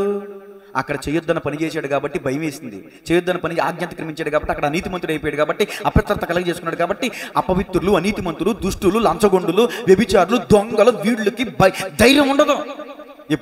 ఇప్పుడు దొంగ ఉన్నాడండి, దొంగతనానికి వెళ్ళి ధైర్యంగా వెళ్తాడా? ఏమైనా చూస్తారేమో బాబు, ఏమైనా పట్టేసుకుంటారేమో, దుడుకుతాను, భయం. కాబట్టి గమనించాలి, దొంగలకు ఉంటుంది భయం, దొంగలకు ఉంటుంది భయం, పాపం చేసే వాళ్ళకి ఉంటుంది భయం. నేను ఎక్కడ దొరికిపోతానేమో నా భర్తకి, ఎక్కడ దొరికిపోతానేమో ఇరుగు పొరుగు, నాకు ఎక్కడ దొరికిపోతా. పాపం చేసేవాడికి భయం, నీతిమంతుడికి ఇదేంటంట ధైర్యం, ఓ తెగింపు, ఓ సత్వ. కాబట్టి గమనించాలి, దేవునికి వాక్యం చెప్తుంది నీతిమంతుల సింహం వలె. ఈమె ధైర్యంగా ఉండటానికి ప్రథమ కారణం ఈమె చేసిన భక్తి. అంటే ప్రార్థనలో, వాక్యంలో, ధర్మశాస్త్రంలో ఈమె ఇంకా ఆత్మీయంగా మునిగిపోయిందేమో. ఈమె భక్తి ఈమెకి ధైర్యం పుట్టించింది. 2, నీతిమంతులు సింహంలో ధైర్యంగా ఉంటారు. రాజాజ్ఞకు భయపడలేదు, దేవునికే భయపడింది. అంటే ఈమె భయభక్తులు కలది, ఎక్కడ కూడా పాపం చేసింది కాదు, అపవిత్రత కలిగింది కాదు, యథార్థవంతురాలు, పరిశుద్ధురాలు, నమ్మకస్తురాలు, దేవుని చిత్తాన్ని ఎరిగిన స్త్రీ. దేవునికి మహిమ కలుగునుగా. ఓ 10 పాయింట్లు వచ్చేసి ఉంటాయి వాటికి, ఒక్కొక్కటి రాసుకుంటే. నేను ఇంకా 2 పాయింట్లోనే ఉన్నా. అందుకనే ఇప్పుడు మనం ఏం చేయాలంటే, ఒకవేళ నీకు భయం ఉంటే, ఒక ఆయన అంటాడు చెవిటి మోగం తెయి పట్టిన ఆ తండ్రి ఏమంటాడు, అయ్యా నీ వల్ల అయితే బాగు చేయి. అప్పుడు ఏసేమంటాడు, నమ్ముట నీ వలన అయితే నమ్మువానికి సమస్తం. అయ్యా నేను నమ్ముతున్నాను కానీ నాకు ఆత్మనమ్మకం రాకుండా మళ్ళీ ఇదేంటి? సరే, ఒకవేళ ఆ పొజిషన్లో నువ్వు ఉంటే, నిజమే ఎంతైనా ప్రార్థనకు వస్తాం కానీ ఎక్కడో ఒక చోటన ఉంటది కదా. మనం ఏం చేయాలో తెలిసే ప్రార్థన. ఇర్మియా గ్రంథం 17వ అధ్యాయం 17వ వచనం. అందుకని ఒకవేళ నువ్వు నీ పరిస్థితులను భయపడిపోతున్నావేమో, కృంగిపోతున్నావేమో, ఇర్మియా గారు ప్రార్థన చేస్తున్నారు. ఏమనంటే 17వ అధ్యాయం 17వ వచనంలో, ఆపత్కాలమందు నీవే నా ఆశ్రయము, నాకు అధైర్యం పుట్టింపకము. ఆపత్కాలం, ఆపదలు అనేకులు వస్తాయి, ఆపదలు వస్తాయి, సమస్యలు వస్తాయి, చిక్కులు వస్తాయి, శోధనలు వస్తాయి, ఇబ్బందులు వస్తాయి, కడగళ్ళు వస్తాయి, కన్నీళ్ళు వస్తాయి. భూమి మీద బతుకున్నంత వరకు వస్తూ ఉంటాయి, పోతూ ఉంటాయి. నాకు రాకూడదు అంటే కుదరదు. దేవుని నమ్మినోడికైనా వస్తాయి, దేవుని నమ్మని నాస్తికుడికైనా వస్తాయి, మంచోడికైనా వస్తాయి, చెడ్డోడికైనా వస్తాయి. అయితే మనం ఏం ప్రార్థన చేయాలంటే, ప్రభువా నా జీవిత పర్యాంతంలో ఎలాంటి ఆపదే నన్ను చుట్టుముట్టిన అధైర్యం నాకు రానియొద్దు ప్రభు అని ఇర్మియా భక్తుడు ప్రార్థన చేసినట్లుగా నువ్వు నేను ఈరోజు నా ప్రార్థన చేయగలిగితే, పిరికితనంతో, భయంతో, ఆందోళనతో వచ్చేవేమో, ఈరోజు మందిరానికి ధైర్యముగా నువ్వు వెళతావు. గట్టిగా చెప్పగలిగితే మన మహిమ పరుద్దాం. అది దేవుని వాక్యము ధైర్యం పుట్టిస్తుందండి. దేవునికి స్తోత్రం కలుగునుగా. సరే, 3వ మాట, విశ్వాసము గల స్త్రీ. ఆల్రెడీ చదివేసుకున్నాం, హెబ్రీ పత్రిక 11:23. విశ్వాసమును బట్టి, చాలు, విశ్వాసమును బట్టి రాజాజ్ఞకు భయపడక 3 నెలలు దాచిపెట్టిందంట. విశ్వాసమును బట్టి. విశ్వాసము అంటే దాని అర్థం మొదటి వి, చివరి ము తీసేస్తే మిగిలింది ఏంటి? మధ్యలో 2 అక్షరాలు, శ్వాస. అంటే మానవుడికి శ్వాస లేకపోతే బతకలేడు, క్రైస్తవులకి విశ్వాసం లేకపోతే బ్రతకలేరు ఆత్మీయంగా. అదవుతుందా? కొంతమంది అంటారు, నేను చదువుకున్నప్పుడు, హై స్కూల్లో చదువుకున్నప్పుడు మెడిటేషన్ చేసి వాళ్ళు వచ్చారు, కారులో వచ్చారు, అందరినీ చెట్టు కింద కూర్చోబెట్టి హాస్పిటల్ వేయించి ఇక కళ్ళు మూసి కళ్ళు తెరవద్దు అంటున్నారు. ఏం చేయమంటే, ముక్కులోంచి శ్వాస పిలవండి, వదలండి, శ్వాస మీద మీ ధ్యాస, శ్వాస మీద మీ ధ్యాస. అప్పుడు నాకు అర్థం కాల. మంచి టీచింగ్ చేశారండి. శ్వాస మీద మీ ధ్యాస, శ్వాస మీద మీ ధ్యాస.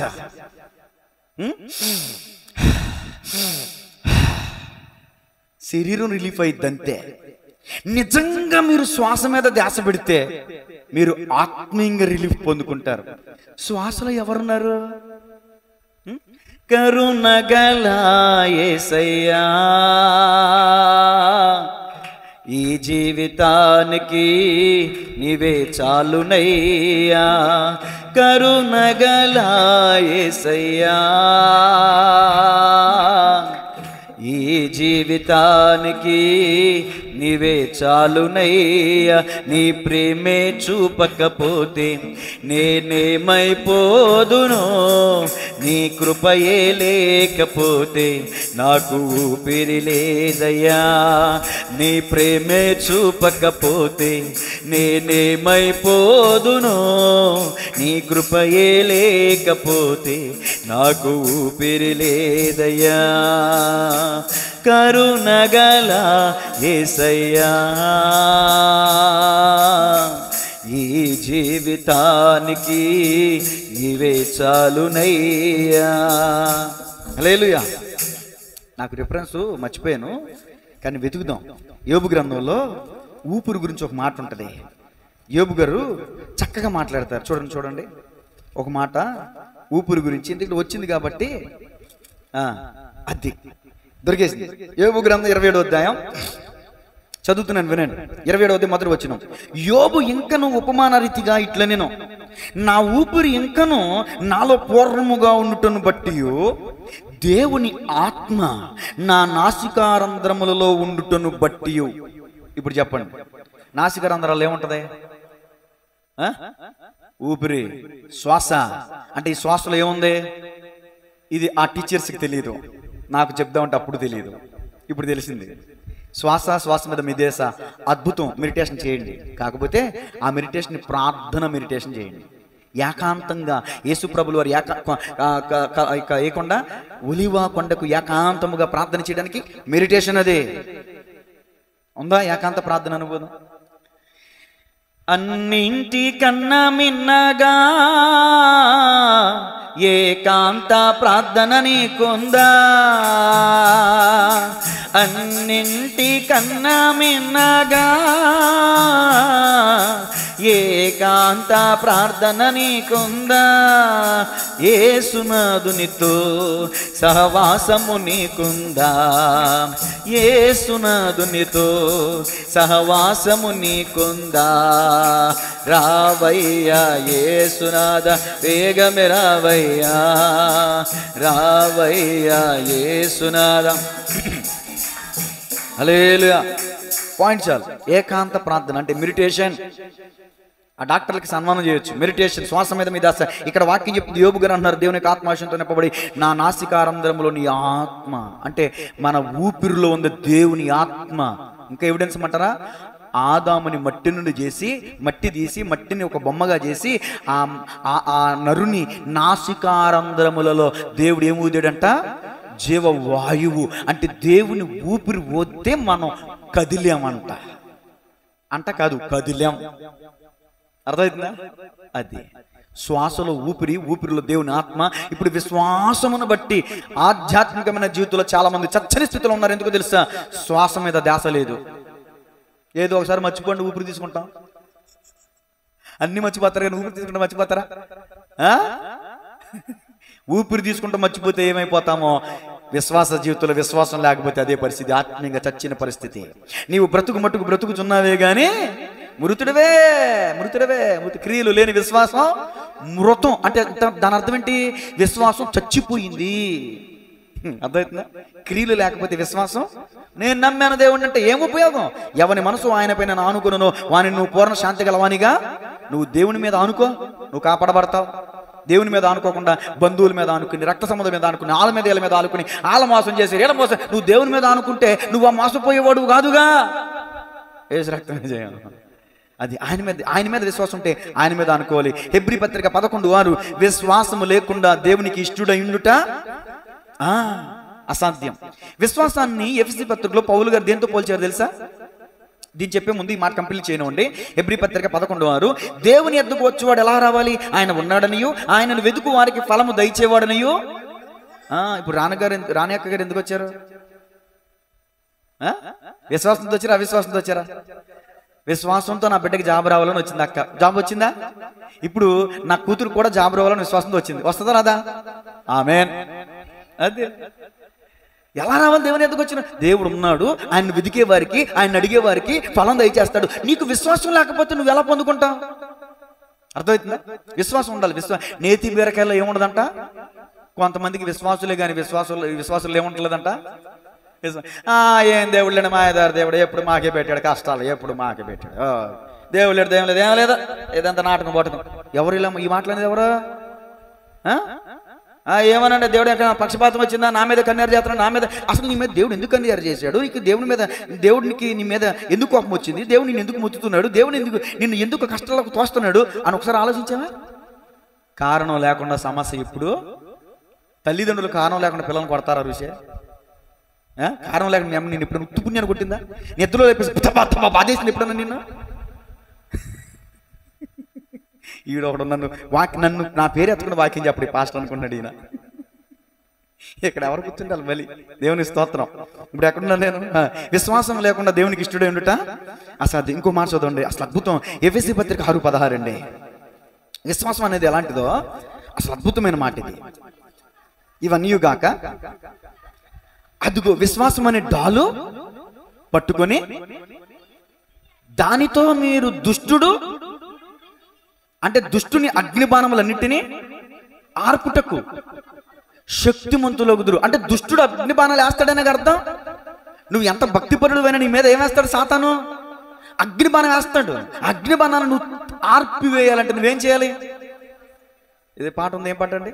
శత్రువులను ఎదుర్కొను సర్వాంగ కవచమై యుద్ధమునకు సిద్ధ మనసు ఇచ్చుచున్నది. శత్రువులను ఎదుర్కొను సర్వాంగ కవచమై యుద్ధమునకు సిద్ధ మనసు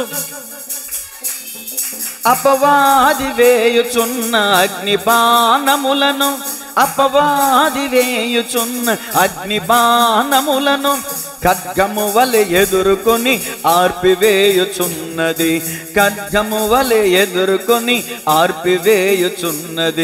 నీ వాక్యమే నన్ను బ్రతికించెను బాధలలోనే. దేవునికి స్తోత్రం. దుష్టుడు అగ్ని బాణాలు వేస్తాడు. అగ్ని అంటే శ్రమ. అవసరాన్ని బట్టి ఏంటి ఈరోజు పాటలకు వచ్చి అతని అదవుతుందా? అవసరాన్ని బట్టి వస్తాయి. బంగారం శుద్ధ అవ్వాలంటే ఏం చేయాలి? బంగారాన్ని అగ్ని అనబడిన కొలిములో, శ్రమల కొలిములో వేసాడు నేను. వేసాయా నేను శుద్ధ సువర్ణంగా చేయడానికి, నేను నాశనం చేస్తా కాదా? నీకు పట్టిన మైకిలి బంగారం వాడుతూ ఉన్నప్పుడు ఈ చెమట పట్టేసి బంగారానికి ఏం పట్టిద్ది? మైకిలి కిలం మగిలి పట్టిద్ది. దాన్ని అక్కడ తీసుకెళ్ళి కాలుస్తూ ఉంటే నిప్పు అది మండుతూ ఉంటది, అది కాలిపోతూ ఉంటది. అది చూపించారు నాకు చిరంజీవి మాస్టర్ గారు.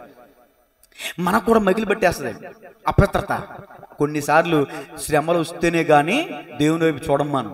శ్రమ వస్తే గాని ప్రార్థన చెయ్యం మనం. ఏమో స్వర్ణగీత ఎగ్జామ్స్ వస్తే కానీ నీకు ప్రార్థన గుర్తురాదా? ప్రతి ఆదివారం మానక దేవుని మందిరానికి వెళ్తున్నావు అనుకో, నీకేమన్నట్టు? చక్కగా వాక్యాన్ని అందిస్తున్నావు. విశ్వాసం అనే డాలుంటే దుష్టుడేసి అగ్నిబాణాలను నువ్వు ఎదుర్కోగలవు.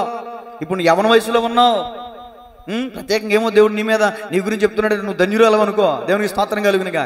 తిమోతే యవనస్తుడా, నీ యవనమును బట్టి ఎవడును నిన్ను తునీకరింపకుండా జాగ్రత్త పడు అన్నాడు. దేవునికి స్తోత్రం కలుగునుగా. యవనస్తులారా, మీరు దేవుని యందు విశ్వాసం ఉంచండి. నేను ప్రారంభంలో ఒక పాట పాడాను. ఏం పాట అది? కళ్ళలేరు గని తెల్ల పావురమ పైకెగిరావా, కఠినమైన ఈ లోకపు పోగడ కానక ఉన్నావా. అయ్యో పావురమా, ఓ పావురమా, రంగు రంగుల ఆకర్షణలు విత్తనలయ్యేనా, రాకసి ముఖల స్నేహాలే నీకు ఊరులుగా మారేనా, ఆకలి తీర్చగా చల్లిన రుకలు కావే చెల్లెమ్మా, ఆశతో నీవు వెళ్ళి వాలితే ఊరులే చెరలమ్మా, గుండెల్లో గుచ్చి మంటల్లో కాల్చే మాయే ప్రేమమ్మా, యవన కాలపు కామపు చేష్టలు ప్రేమను కోకమ్మా, కళ్ళ ఎరుగని తెల్ల పావురం పైకెగిరావా, కఠినమైన ఈ లోకపు పోకడ కానక ఉన్నావా. యవనస్తులకు ఉండాల్సింది విశ్వాసం, దేవుని పైన విశ్వాసం. అందగాడని, బాగా మాట్లాడాడని, తిన్నావా పడుకున్నావా తెల్లారిందా ఎప్పటికప్పుడు అసగట్టుకుంటున్నాడని, స్వార్థం లేకుండా ఎప్పుడు మనకి ఏమి చేయడో. ఎరా ఫోన్లు ఇస్తారు, మొబైల్స్ ఇస్తారు, బంగారం ఇస్తారు, రకరకాల అవసరం తీరేంత వరకే, కోరిక తీర్చేంత వరకే. యాకోబు మనుషుల మీద విశ్వాసం ఉంచలా, దేవుని యందు విశ్వాసం ఉంచింది. విశ్వాసమును బట్టి హానోకు మరణం చూడకుండా కొనిపోబడ్డాడు. విశ్వాసమును బట్టి అబ్రహాము పిలువబడిన పిలుపుకు లోబడి పొందనైన పునాదులు గల పట్టణము కొరకై వేచి జీవించాడంట. ఈ పట్టణం కోసం కాదు, ఏమండి, ఈ భూమి కోసం కాదు, ఈ ఆకాశం కోసం కాదు, ఈ భూమి మీద ఉన్నటువంటి ఎకరాల ఎకరాల కోసం కాదు, పునాదులు కలిగిన పట్టణం కోసం వేచి జీవించాడంట. విశ్వాసమును బట్టి. విశ్వాసం అంటే ఏంటి అసలు? విశ్వాసం అంటే ఏంటి? అదృశ్యమైనది ఉన్నది అనటానికి రుజువై ఉన్నది. పరలోకం ఇప్పుడు కనబడుతుందా? దేవుడు కనబడుతున్నాడా? కానీ నువ్వు నమ్మేవా? అదే విశ్వాసం. దేవునికి స్తోత్రం కలిగినగా. నేను ఖాళీ బాక్స్ పెట్టి చూపించి ఇక్కడ పెట్టి ఋషి వాళ్ళు ₹1,00,000 దీంట్లోనే తీసుకో అంట. ఖాళీ బాక్స్ నీకు చూసావు, నీకు తెలుసు దాంట్లో ₹1,00,000 లేవు, తీసుకుంటావా? ఎందుకు తీసుకోవు? అది ఖాళీది కాబట్టి. ఏమో ₹1 లోపల పెట్టానేమో. అయ్యగారు అబద్ధం చెప్పరు. ఖాళీ చూపించినా ₹1,00,000 ఉన్నాయన్నారు, తీసుకుందాం. నమ్మకం. తీసుకున్నాం అనుకో, చెక్ ఉందనుకో, ₹1,00,000 వేసి రక్తం. విశ్వాసం అది. ఉన్నదాన్ని నమ్మటం విశ్వాసం కాదు. లేనిది అదృశ్యమైనది ఉన్నదనటానికి రుజువే విశ్వాసం. విశ్వాసమును బట్టి. విశ్వాసము గల స్త్రీ యాకోబు, అమలారా, అక్కలారా, చెల్లిలారా, అన్నలారా, తమ్ముళ్ళరా, ప్రార్థన చేస్తాం, ఉపవాసం ఉంటాం, వాక్యం చదువుతాం, వాక్యం వెంట కాదు, కానీ విశ్వాసం నీకుందా? విశ్వాసం నీకుందా? విశ్వాసమే కనుక. అందుకే యేసు ప్రభువులు అన్నారు, నేను వచ్చినప్పుడు ఇశ్రాయేలులో నేను ఇంత విశ్వాసం కనుగొందునా అన్నాడు. లేదండి, ఈరోజు నేను చాలా మందిలో విశ్వాసం కనుమరిగిపోతుంది. దేవునికి స్తోత్రం చెప్పండి గట్టిగా. టైం ఇంకా 10 నిమిషాలు ఉంది, ముగిస్తాను. 4 మాట రాసుకోండి. 10 నిమిషాలు ఉంది, ఇంకా టైం ఏమి అవ్వలేదు, కంగారు పడకండి. నిర్గమకాండం 2వ అధ్యాయం 3వ వచనంలోకి వచ్చిన మళ్ళీ. నిర్గమకాండం 2వ అధ్యాయం 3వ వచనం అండి. వాని దాచలేక వాని కొరకు ఒక జమ్ము పెట్టి తీసుకుని దానికి జగటమన్నును కీలును పూసి అందులో ఆ పిల్లవాడిని పెట్టి ఏటు జమ్ములో దానిని ఉంచగా. ఇప్పుడు మీరు చెప్పండి, మరి మీరే పెట్టిలో పెట్టాలి. ఈ పెట్టి అంటే అర్థం ఏంటి? కీళ్ళు అంటే అర్థం ఏంటి? ఇప్పుడు ఆలోచించారా? కొంపదీసి మీరు వెళ్ళి బీపిట్లో పెట్టారు కానీ మీ పిల్లల్ని తీసుకెళ్ళి. ఎవరోనంట పైన ఉన్న వాటిని అదకండి, పైన ఉన్న వాటిని అదకండి అని పాస్టర్ గారు వాక్యం చెప్తుంటే వాక్యం అంతా వెళ్ళి పైకి ఇంటికి వెళ్ళి కుర్చీ చేసుకుని అరక మీద ఇలా ఎదుగుతుందంట, ఇలా ఎదుగుతుందంట. భర్త వచ్చి అడిగాడంటే, ఏం ఎదుగుతున్నావే? పాస్టర్ గారు చెప్పారండి పైన ఉన్న వాటిని ఎదకండి అనే. ఏం ఎదుగుతుందంట? అరక మీద ఉన్న వాటిని కాదమ్మా ఎదగటం అంటే. అర్థమవుతుందా? పైన ఉన్న వాటి అంటే పైన ఆకాశం ఉంది, ఆకాశం ఉంది, పరలోకం ఉంది, పరలోకం ఉంది, దేవుడు ఉన్నాడు. దైవిక సంబంధమైన వాటిని వెదకమని దాని అర్థం. అలాగే మీరు కూడా పెట్టులో పెట్టినట్టు మీరు ఇంటికి వెళ్ళక పెట్టులో పెట్టి మూతలు వేసారు కానీ నన్ను జైలుకి తీసుకెళ్తారు, వేసి రక్తమే చేయం. పెట్టు అనగా ఇక్కడ సాదృశ్యం ఏంటంటే సంఘం. పెట్టెలో బిడ్డని భద్రం చేసింది, దాచింది. ఇప్పుడు ఎక్కడ నీ బిడ్డకి క్షేమం, ఎక్కడ నీ బిడ్డకి భద్రత, ఎక్కడ నీ బిడ్డకి సంరక్షణ? టీవీల దగ్గర కూర్చోబెడితేనా?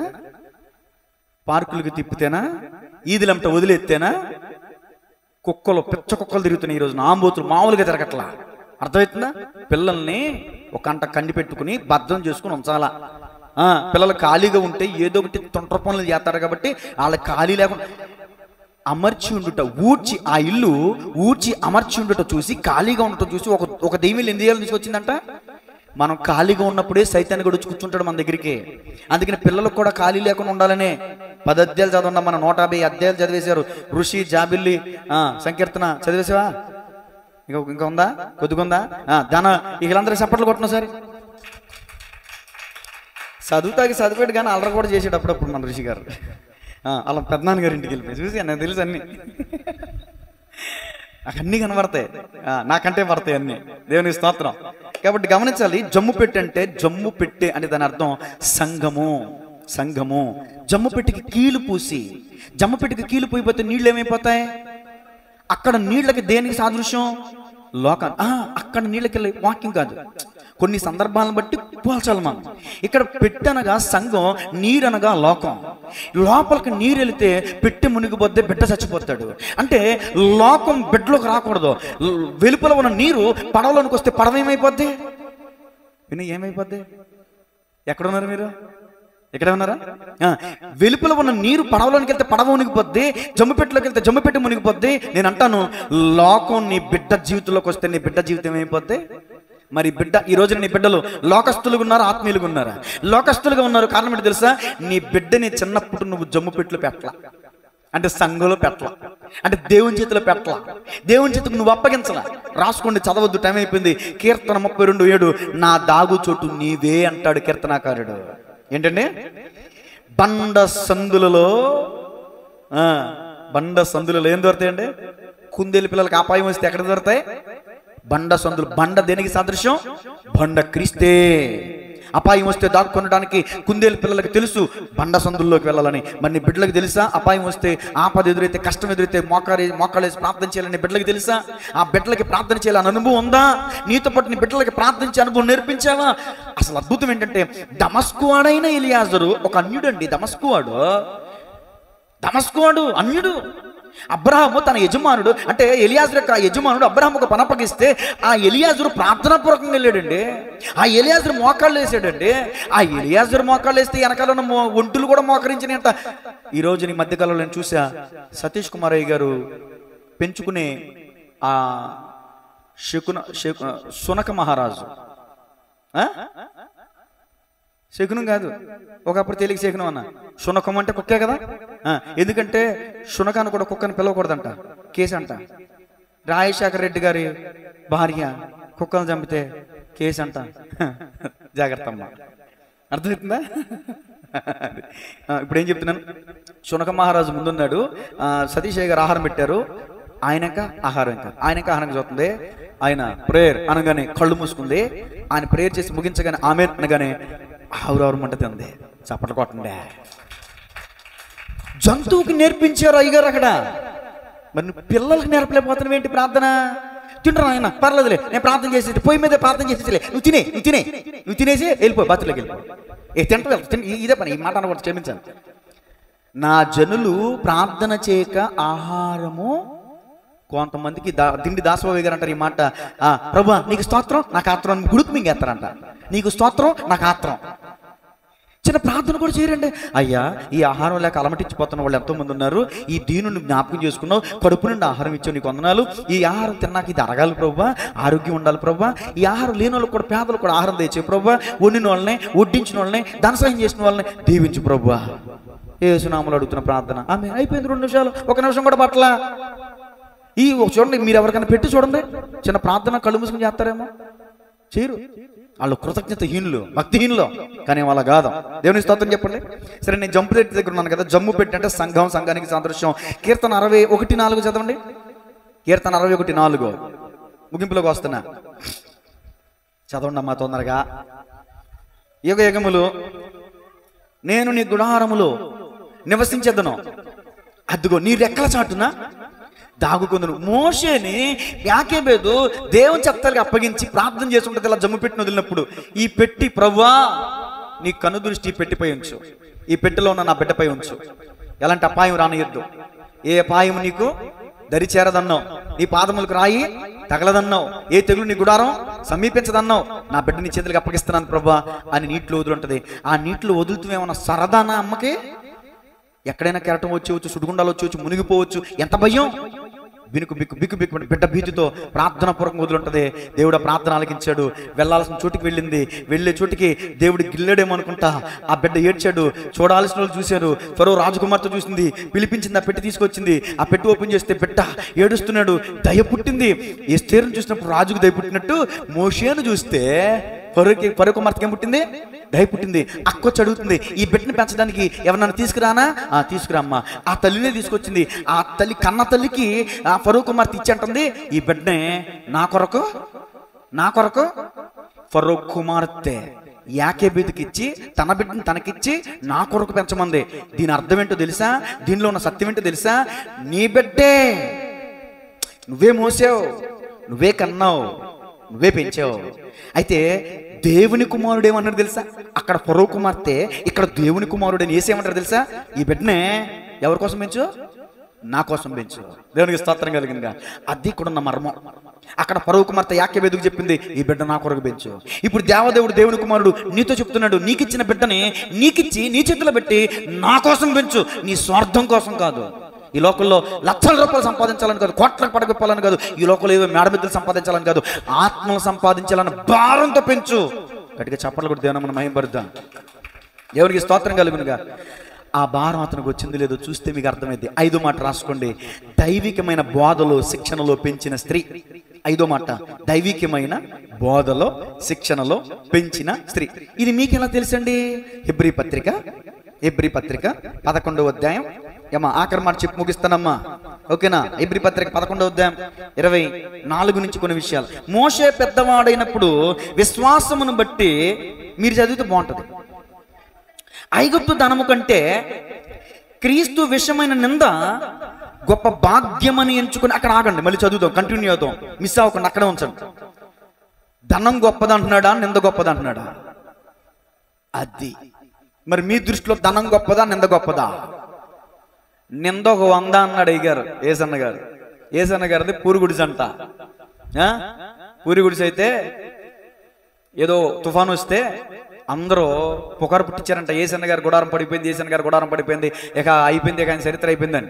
ఆ వార్త తెలిసిన వాళ్ళందరూ అయ్యో పాపం అని ఒక 100 చేతులు పెట్టుకుని, ఒక 100 చేతులు పట్టుకుని వెళ్ళి, అయ్యగారు అయితే ఇందులే, అది నిజమో కాదో నాకు తెలియదు కానీ అయ్యా అయితే ఇందులే అంటే బురద చదువుదామని పడిపోలా, అయితే ఇందులేండి, నిందొత్తి వచ్చిందిలేండి, ఏదో బ్యాడ్ చేస్తే చేసేర్లే కానండి, మేము తీరా వచ్చాం కదా, ఏదో కానికించుకొచ్చాం, సమర్పణ దేవుడు ప్రేరేపించాడు, ఈ 100 తీసుకుని ప్రార్థించండి ప్రార్థన చేసుకుని వెళ్ళారంట. ఆ నింద రాకపోతే 100 వచ్చేదా? ఎవడో నిన్ను అన్నాడు, నువ్వు ఏడుస్తున్నావు, నీకు తెలియట్లా, నిన్ను పబ్లిక్ చేస్తున్నాడు, నేనెవరికి తెలియదు. ఈ రోజున ఏదైనా అడ్వర్టైజ్మెంట్ ఇవ్వాలంటే లక్షల రూపాయలు ఇవ్వాలక, లక్షల రూపాయలు ఇస్తే కానీ అడ్వర్టైజ్మెంట్ ఏరేళ్ళు.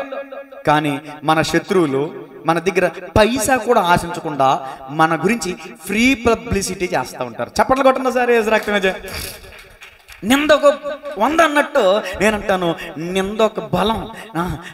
ఎక్కడ లేనోళ్ళు పరిచయమే, దేవునికి స్తోత్రం. నేను వస్తా, ఇది వెళ్ళకపోతే అది వచ్చేదా? ఆ కాన్ఫిడెన్స్ వచ్చేదా? ఆ భరోసా వచ్చేదా? మీరున్నారా నాయనకలా? ఎవరు లేరు అనుకున్నా, ఏసు రక్తమే చేయం, దేవుడు మిమ్మల్ని పంపించాడా? Okay right. నిందొక 100, నేనంటాను నిందొక భరోసా. నీకు నిందింపబడినప్పుడే నీకు అసలైనటువంటి జీవితం బయటకు వస్తుంది. దేవుని స్తోత్రం చెప్పండి. సరే, నిందకు ప్రతిగా దేవుడు ఏమిస్తాడు? భూదండను ఇస్తాడండి. ఇక్కడ దైవికమైన బోధలో ఎలా పెంచిందో చెప్తున్నాను వినండి. ఇతను పెరిగి పెద్దోడైన తర్వాత ఐగుప్తు ధనము కంటే క్రీస్తు విషయమైన నింద గొప్ప. డబ్బు అంటే ఇష్టం లేని వాళ్ళు ఎవరున్నారు చెప్పండి? ఎవరున్నారు? మా పిల్ల వయసు కానిచ్చి ప్రతి ఒక్కరికి డబ్బు. అమ్మా 10 రూపాయలవా, అమ్మా 20 రూపాయలవా, అమ్మా 100 రూపాయలవా. ఎందుకమ్మా? ఎందుకు? వాళ్ళే అది కొనుక్కున్నారు, నేను కూడా తీసుకుందాం, నేను కూడా తెచ్చుకుందామని. చిన్న పిల్లలు కానించి అవసరం డబ్బు ప్రాముఖ్యంగా అవసరం. డబ్బు లేకపోతే జీవితం లేదని నేను అంటలేదు, కానీ డబ్బు లైఫ్లో ఒక పార్టే, డబ్బే జీవితం కాదు. వాక్యం చెప్తుంది దేవుడే సమస్తం అని. డబ్బు సమస్తం కాదు. డబ్బున్నా కూడా జరగని పనులు డబ్బు లేకపోయినా జరుగుతాయి. గమనించారా? ఇక్కడ మోషే నీకేది గొప్ప అంటే, డబ్బు గొప్ప అంటే, నాకు డబ్బు వద్దని వాళ్ళు ఎవరున్నారు చెప్పండి భూమి మీద? నేను కూడా ఉన్నానండి, నాకు డబ్బు వద్దని నేను అన్నాం. డబ్బు లేకపోతే నా భార్య బిడ్డలను ఎలా పోషించుకుంటాను నేను? అర్థమవుతుందండి? ఈతగాడి దగ్గరికి వెళ్ళి, మోషే దగ్గరికి వెళ్ళి, నీకు డబ్బు కావాలంటే నాకు డబ్బు వద్దు, ఐగుప్తు ధనం కావాలి, ఐగుప్తు ధనం వద్దు. అబ్రహాం అన్నాడు సొదొమ గొమొర్రా రాజుతో, నీ డబ్బు నాకు వద్దు. చెప్పాలంటే గట్స్ ఉండాలండి, దమ్ము ఉండాలి. దేవునికి స్తోత్రం.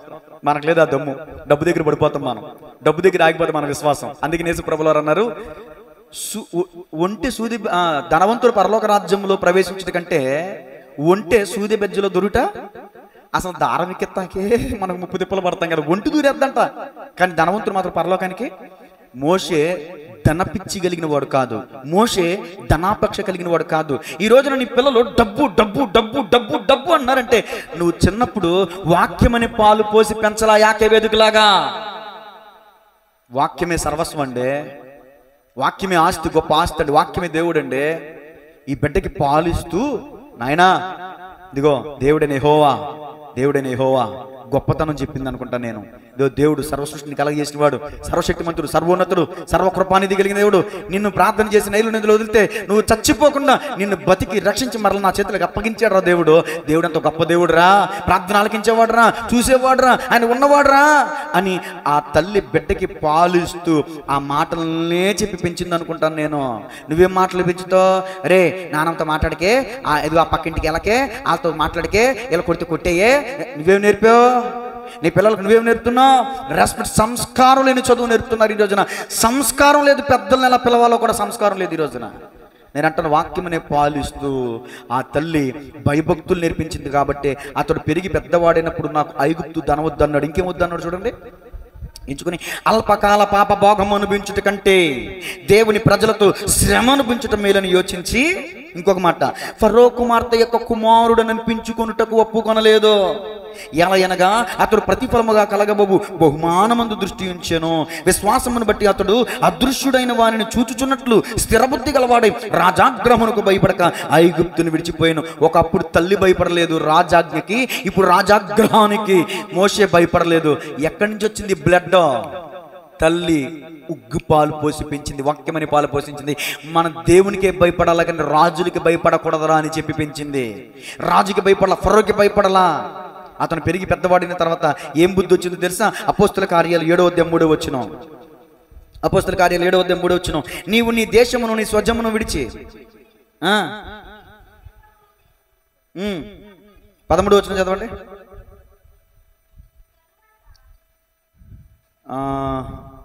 20 ఆ కాలం ముందు మోషే పుట్టిను, అతడు దివ్య సుందరుడు. ఎంత సుందరుడు చూసారా? దివ్య సుందరుడై తన తండ్రి ఇంట 3 నెలలు పెంచబడిను. తర్వాత అతడు బయట పారవేయబడినప్పుడు ఫరో కుమార్తె అతన్ని తీసుకుని తన కుమారునిగా పెంచుకొనెను. మోషే ఐగుప్తుల సకల విద్యలను అభ్యసించి మాటల యందు కార్యములందు ప్రవీణుడై ఉండెను. అతనికి 40 ఏండ్లు నిండా వచ్చినప్పుడు ఇశ్రాయేలీయులైన తన సహోదరులను చూడవలనని ఏం పుట్టిందట? అది ఇక్కడ అర్థం కావాలి. పెరిగి పెద్దోడైన తర్వాత రాజకుమారుడు అనిపించుకోవడానికి ఇష్టపడలేదంట, రథం ఎక్కడానికి ఇష్టపడలేదంట. ఇశ్రాయేలీయుల ముందు ఎడారిలో ఎండ బారిన పడి వాళ్ళని నడిపిస్తుంటే ఒక్కోసారి సంఘ బిడ్డలను బట్టి కొన్ని వ్యతిరేకమైన పరిస్థితులను బట్టి నాకు కూడా అనిపిస్తుంది, ఎందుకు ప్రభువా? మోషే కూడా ఇసుకుపోయాడు. ఏమన్నాడు తెలుసా? నేను వీళ్ళని కన్నానా, నాకు ఎందుకు వెళ్ళాలి, నేను ఎందుకు భరించాలి అన్నాడు మోషే కూడా. రథం ఎక్కలా, కిరీటం పెట్టుకోవాలా, నింద గొప్ప భాగ్యం ఎంచుకున్నాడు. ఫరో కుమార్తె ఒక కుమారుడుగా అనిపించుకోవడానికి ఇష్టపడలేదు కానీ దేవుని ప్రజలను నడిపించడానికి ఇష్టపడ్డాడంట. దేవునికి స్తోత్రం కలుగును గాక. రాజరికాన్ని విడిచిపెట్టి పేదరికాన్ని కోరుకున్నాడు. ఎవరుంటారండి ఈ రోజున? అబ్రహాము గొప్ప ధనవంతుడండి, తన ప్రాంతాన్ని విడిచిపెట్టి గుడారాల్లో నివసించాడు. ఎవరుంటారండి ఈ రోజున? సత్యాన్ని తెలుసుకున్న వాళ్ళు ఉంటారు. ఈ భూమి అశాశ్వతమైంది, ఆకాశం అశాశ్వతమైంది. భూమి ఆకాశం గతించిపోవును, ఏ కొత్త ఆకాశం కొత్త భూమి రాబోతుంది, అది శాశ్వతమైంది. శాశ్వతమైన ప్రేమతో నేను ప్రేమిస్తున్నానని ప్రభు చెప్పాడు. శాశ్వతమైన రాజ్యాన్ని నీకు ఇస్తానని ప్రభు చెప్పాడు. అది దానికోసం ఎదురు చూసేవాళ్ళు ఈ భూమి మీద అబ్రహాంలాగా మోషేలాగా నాకు ధనం వద్దు, నాకు దేవుడే కావాలి, నాకు రాజరికం వద్దు, నాకు ఇదే కావాలి అని కోరుకుంటారు. అలా అంటున్నాడంటే పెంచి పెద్ద చేసిన ఏకబిది గొప్పతనం అది. దేవునికి స్తోత్రం కలుగునుగా. 127వ కీర్తన 3వ వచనంలో ఏముంటుందండి? యవ్వన కాలం ముందు పుట్టిన కుమారులు బలవంతుని చేతిలో ఏంటిదంటే గుణమా బాణం దేన్ని ఉపయోగిస్తారు? దేనికి? శత్రువుల గుండెలు దూసుకుపోవడానికి ఉపయోగిస్తారు బాణం. యాకేబేదికి ఎంతమంది పిల్లలు పుట్టారు చెప్పండి? టకటక 3. ఎంతమంది ఆ పిల్లల పేర్లేంటి? మిరియాము, అహరోను, మోషే. చెప్పిన వారందరినీ దేవుడు దీవించును గాక. 3 3 బాణాల్లా చేసిందండి. 3 ఎందుకని? మిరియామి గురించి ఏం రాయబడింది? వచ్చేవరం చెప్తా. మిరియామి గురించి ఏం రాయబడింది? ప్రవక్తి. మోషే గురించి ఏం రాయబడింది? ప్రవక్త, నాయకుడు. అది. అహరోను ఏమయ్యాడు? యాజకుడు అయ్యాడండి. నేను అనుకుంటాను ఇంకో 3 ఉంటే ఇంకో 3 కూడా దేవునికి ఉపయోగించదు అనుకుంటా. మరి మీకు 4 పిల్లల్ని ఇచ్చి ఒక్క బిడ్డను నాకు ఇవ్వమ్మా అంటే ఆయన అవ్వను, నల్లరి ముద్దుగా పెంచుకున్నాను నేను. ఏసు రక్తమే జయం. ఇది చాలా కొంచెం కఠినంగా మాట్లాడవచ్చు, కానీ నా వయసు కాదు, నా వయసుకు మించిన మాటలు నేను మాట్లాడకూడదు. దేవుడు మాట్లాడమన్నప్పుడు మాట్లాడతా, అప్పుడు గుండెలు పగిలిపోతాయి, మామూలుగా ఉండదు. మరి ఏసు రక్తమే జయం. అర్థమవుతుందా? ఇప్పుడు నేను ఆఖరిగా చెప్పేస్తున్నాను, ఆఖరిగా ముగించేస్తున్నాను. 5 మాటలు గుర్తు చేసి ముగిస్తా. మొట్టమొదటి మాట చెప్పండి అమ్మా. రాసుకోలేదా? చూసి చెప్పండి పోనీ. దేవుని ప్రణాళికను చూచినా ఇప్పుడు మీ పిల్లలను ఒకసారి చూడండి. మీ పిల్లల్లో ఏం చూడాలి? ఇప్పుడు మీ కోరికలు కాదు, మీ ఆశలు కాదు, ఏం చూడాలి? అసలు దేవుడు ఏం తలంతి ఇచ్చాడో చూడండి. ఆ బిడ్డ పట్ల దేవుని చిత్తం ఏంటో చూడండి. ఓకేనా? ఒకటి. రెండో మాట చెప్పండి. రాజాజ్ఞకు భయపడక ధైర్యం కలిగిన స్త్రీ. ఇప్పుడు నీకొచ్చిన చిక్కులు, నీకొచ్చిన సమస్యలు యాకోబు తల్లి కంటే గొప్ప చిక్కులు వచ్చినాయా? అంతకంటే గొప్ప సమస్య ఏమైనా వచ్చిపడిందా? కరోనా వంటి మహమ్మారి నుంచి దేవుడు తప్పించాడు. ఇంకా అంతకంటే పెద్ద సమస్య ఏమైనా ఉంది? కానీ బిడ్డలను బట్టి సరిగ్గా చదివించలేకపోతున్నాను, సరిగ్గా అన్నం పెట్టలేకపోతున్నాను, ఆ సమస్య. నీ బిడ్డలను బట్టి నువ్వు కృంగిపోవద్దమ్మా. దేవుడు తల్లి గర్భంలో నాడు పెట్టినోడు నీరిపోయాడా? ఇస్తాడు, ఏదో ఒక రకంగా దేవుడు ఆహారం ఇస్తాడు. దేవుడు పెంచి పెద్ద చేస్తాడు, నీ ఆశలు తీరుస్తాడు. ఆశ పడవచ్చు, దురాశ ఉండకూడదు. ఆశ గల ప్రాణం దేవుడు ఏం చేస్తాడు? అది ఇప్పుడు ఏమో కూడా బిడ్డను చూడంగానే ఈ బిడ్డ సుందరుడు, దివ్య సుందరుడు, ఇతన్ని దేవుని కోసం పెంచాలనుకుంది, పెంచేసింది. దేవునికి స్తోత్రం కలుగునుగా. మూడో మాట విశ్వాసము గల. ఇప్పుడు యాకోబు మనకేమి నేర్పిస్తుంది? విశ్వాసం ఉంచండి. ఇదిగో నేను విశ్వాసం ఉంచి నా బిడ్డను కాపాడుకున్నాను, మీ బిడ్డలను కూడా మీరు కాపాడుకుంటారు, మీ బిడ్డలను కూడా ప్రయోజకులు చేస్తారు. మీ బిడ్డలను బట్టి మీరు కృంగిపోమాకండి. నేను కృంగిపోలేదు, నేను దేవునికి ప్రార్థన చేశాను, నేను మొరపెట్టాను, నా కన్నిటికి దేవుడు ప్రతిఫలం ఇచ్చాడు. నా బిడ్డను నేనే పెంచి పెద్ద చేశాను, నేనే గొప్ప ప్రయోజకుని చేశాను. దేవుడు కృప నా మీద ఉంది, దేవుని కృప నా బిడ్డ మీద ఉంది. మీకు కూడా మీ బిడ్డల మీద దేవుని కృప ఉండాలంటే మీరు దేవుని వైపు చూడండి, మీ పిల్లలు కూడా దేవుని వైపు చూడటం నేర్పించండి.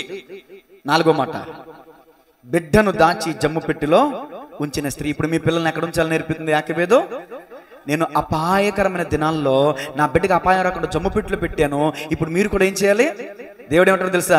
గెద్ద రెక్కల మీద మోసుకుని వచ్చినట్లు ఇశ్రాయేలు నేను నిన్ను మోసుకుని వచ్చాను. నీవే నా తండ్రివై నా బాధ్యతలు భరించితివే. ఏసన్న గారి పాట కదా, చాలు. నీవే నా తండ్రివై నా బాధ్యతలు. అమ్మా, మీకంటే ముందు ప్రణాళికలో కన్నాడమ్మా నీ బిడ్డని. నా బిడ్డ, నా తల్లి నన్ను గర్భంలో ధరించక ముందే, నా తల్లి గర్భంలో అవయవ నిర్మాణం జరగక ముందే దేవుడు తన ప్రణాళికలో కన్నాడు. తర్వాత నా తల్లి గర్భంలో నన్ను పెట్టాడు, ప్రవేశపెట్టాడు, నన్ను కలగజేశాడు. ఆ తర్వాత 9 నెలలకి నేను బయటకు వచ్చాను. చూపించమంటారు మీకు రిఫరెన్స్? మనం పెద్దవాళ్ళమా, సృష్టి పెద్దదా? సృష్టికి కొన్ని లక్షల సంవత్సరాలు ఉందని అంటారు కదా, అందరు చెప్పండి. మనం పెద్దవాళ్ళమా, సృష్టి పెద్దదా? ఏది పెద్దది? యాకోబు పత్రిక తీయండి. యాకోబు పత్రిక 1వ అధ్యాయము అమ్మా 18వ వచనం నేను చదువుతాను, జాగ్రత్తగా ఆలకించండి. ఆయన తాను సృష్టించిన వాటిలో, అంటే ఏంటి అర్థం చెప్పండి? ఆయన ఏమేమి సృష్టించారు? త్వరగా చెప్పండి. కప్ప ఆకాశం, భూమి, చంద్రుడు, సూర్యుడు, నక్షత్రాలు, చెట్లు, పొట్లు, చేపలు, జంతువులు అన్ని ఆయన సృష్టించిన వాటిలో, అంటే ఇవన్నీ ఓకేనా, వీటన్నిటిని పక్కన పెట్టండి. ఆయన తాను సృష్టించిన వాటిలో మనము ప్రథమ ఫలముగా ఉండునట్లు సత్యవాక్యము వలన మనలను తన సంకల్ప ప్రకారము. ప్రథమ అంటే దాని అర్థం ఏంటి? ప్రారంభం, మొదటిది. ఇప్పుడు చెప్పండి, సృష్టి మొదటిదా, మనం మొదటి వాళ్ళము? మళ్ళీ సృష్టి అంటారా? సృష్టిని దేవుడు ఎందుకు నియమించాడు తెలుసా? నేను ఒక బిడ్డను కలగ చేసుకుంటాను, ఆ బిడ్డకి అవసరమైన అన్నీ. ఇప్పుడు ముందు జాగ్రత్తకి జగదీష్ ఉన్నాడండి. ఇప్పుడు ఆ బిడ్డ చిన్నదే, కానీ పెరిగి పెద్ద అయ్యేసరికి ఇదిగో ఇది ఉపయోగపడుతుంది అని ఎంతో కొంత దాచి ఉంచుతాడుగా. మీరు దాయలేదా? అలాగే అలా దాచినట్టే దేవుడు మనిషిని పుట్టించక ముందే తనకు అవసరమైనట్టు చేశాడు. ఈ వీటికంటే ప్రణాళికలో ఉన్నాం మనం. అర్థమవుతుందా? పలానా సురేషు, పలానా రానాక, పలానా జగదీషు, పలానా ఋషి, ఈ సృష్టింపబడక మునిపే ఆయన సంకల్పంలో ఉన్నాం మనం. గట్టిగా చెప్పాలి కూడా, దేవుని మనం మహిమపడదాం. అది ఇప్పుడు చెప్పండి, సృష్టి ప్రథమ ఫలమా, మనం ప్రథమ ఫలమా? అది మనం ప్రథమ ఫలంగా ఉండాలంటే వాక్యం వలన మనం కనబడాలి. యాకోబు మోషేని కన్నట్టు వాక్యం నిన్ను నన్ను కనాలి. అంటే ఎప్పుడు కంటది వాక్యం? ఈ వాక్యానికి నువ్వు విధేయత చూపినప్పుడు నువ్వు పుట్టినోడు అవుతావు. ఈ వాక్యానికి అబద్ధం ఆడకూడదు. ఇప్పుడు నువ్వు అబద్ధం ఆడలా అంటే ఇప్పుడు ఈ వాక్యానికి నువ్వేమయ్యావు? పుట్టావు. ఈ వాక్యానికి కనబడ్డావు. వ్యభిచరించకూడదు, ఈ పాపం నీళ్ళు లేదు. అప్పుడు ఈ వాక్యానికి నువ్వేమయ్యావు? అది పుట్టావు. అంటే వాక్యానికి విధేయత చూపితే ఆ వాక్యం నిన్ను కన్నదవుతుంది. అది దేవుడు అట్టి కృప మనకు అనుగ్రహించును గాక. దేవుని ప్రణాళికను చూచింది యాకోబు. రాజాజ్ఞకు భయపడక ధైర్యం కలిగింది యాకోబు. విశ్వాసము కలిగింది యాకోబు. జమ్మపెట్టులో దాచింది తన బిడ్డని యాకోబు. దైవికమైన బోధలో శిక్షణలో పెంచింది యాకోబు. ఎఫెసీ పత్రికలో ఉంటుంది, తల్లిదండ్రులారా మీ పిల్లల్ని దేవుని శిక్షణలను బోధలను పెంచండి. తలలు వంచండి, ప్రార్థన చేసుకుందాం. సమయం అయింది కనుక నేనే ప్రార్థన చేసి ముగిస్తాను. అందరూ కూడా ఇంటికి వెళ్ళిన తర్వాత నమ్మకంగా ఒక అర్ధగంట ప్రార్థన చేయండి. ఎందుకంటే సమయం ఎక్కువ అవుతుంటే కొంచెం మనకు అనివార్యమైన కారణాలు కాబట్టి నేను ముగించేస్తున్నా. లేకపోతే ఒక అరగంట ప్రార్థన చేసేవాళ్ళమే మనం. ఓకేనండి? అది అందుకని ప్రార్థన చేద్దాం. ఇంటికి వెళ్ళిన తర్వాత ఒక అర్ధగంట నమ్మకంగా ప్రార్థన చేయండి. విన్న వాక్యాన్ని బట్టి ఈరోజు నాతో మాట్లాడవు ప్రభా, నీకు వందనాలు అయ్యా, నీకు స్తోత్రాలు అయ్యా అని ప్రార్థన చేయండి. చెప్పబడిన వాక్యాన్ని బట్టి ముగింపులోకి వచ్చాం మనం. ఈరోజు కొన్ని ప్రార్థన రిక్వెస్ట్లు కూడా ఉన్నాయి. ఏమండి, ఈరోజు సహోదరి భార్గవి వాళ్ళ అమ్మగారికి కంటి ఆపరేషన్ జరిగింది. ఆమె ఆరోగ్యం కొరకు ప్రార్థన చేయండి. అలాగే నిన్న రాత్రి నుంచి నిన్న మధ్యాహ్నం నుంచి హైదరాబాద్ స్వప్న గారికి గుండెల్లో నొప్పిగా రావటం వల్ల ఈరోజు బయటికి తీసుకెళ్ళారు. ఈరోజు హాస్పిటల్కి వెళ్ళారు. దేవుని మహాకృప, గుండెల్లో నొప్పి లేదు కానీ ఈ కండరాల సమస్య అని చెప్పారు. ప్రార్థన చేద్దామా? వాళ్ళ గురించి ప్రార్థన చేయండి. వాళ్ళు రిక్వెస్ట్ చేశారు, అయ్యా మీ సంఘంలో మా కొరకు ప్రార్థన చేయించండి అని. ఇంకా చాలామంది ఉన్నారు అనుకోండి. స్తోత్ర. చెప్పబడిన వాక్యాన్ని బట్టి కొద్ది నిమిషాలు ఒప్పుకోలు ప్రార్థన చేయండి అమ్మా. ఇంతవరకు నీ బిడ్డ పట్ల నువ్వు దేవుని ప్రణాళికను చూడగలిగేవా? యాకోబులాగా నీ జీవితంలో ఎన్నో సమస్యలు వచ్చినప్పుడు యాకోబులాగా ధైర్యంగా ఉన్నావా? యాకోబులాగా విశ్వాసాన్ని కనుపరిచావా? యాకోబులాగా నీ బిడ్డల్ని సంఘములు అంటే దేవుని చేతికి అప్పగించావా? యాకోబులాగా నీ బిడ్డల్ని దైవికమైన బోధల శిక్షణలో పెంచుతున్నావా? ప్రార్థన అనగానే మోకాళ్ళు ప్రార్థన చేయాలి.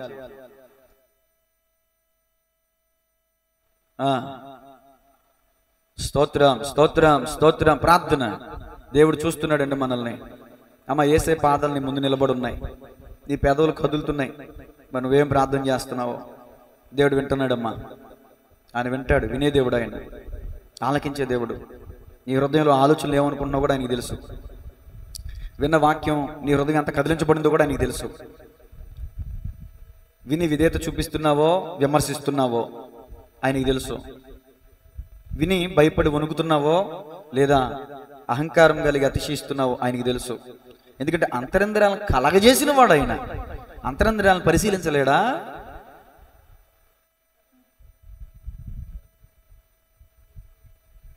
అసలు మన తలంపు పుట్టక మునిపే ఎరిగినవాడంట ఆయన. మన నోట మాట రాక మునిపే ఎరిగినవాడంట ఆయన. అసలు ఎంత అద్భుతం అండి.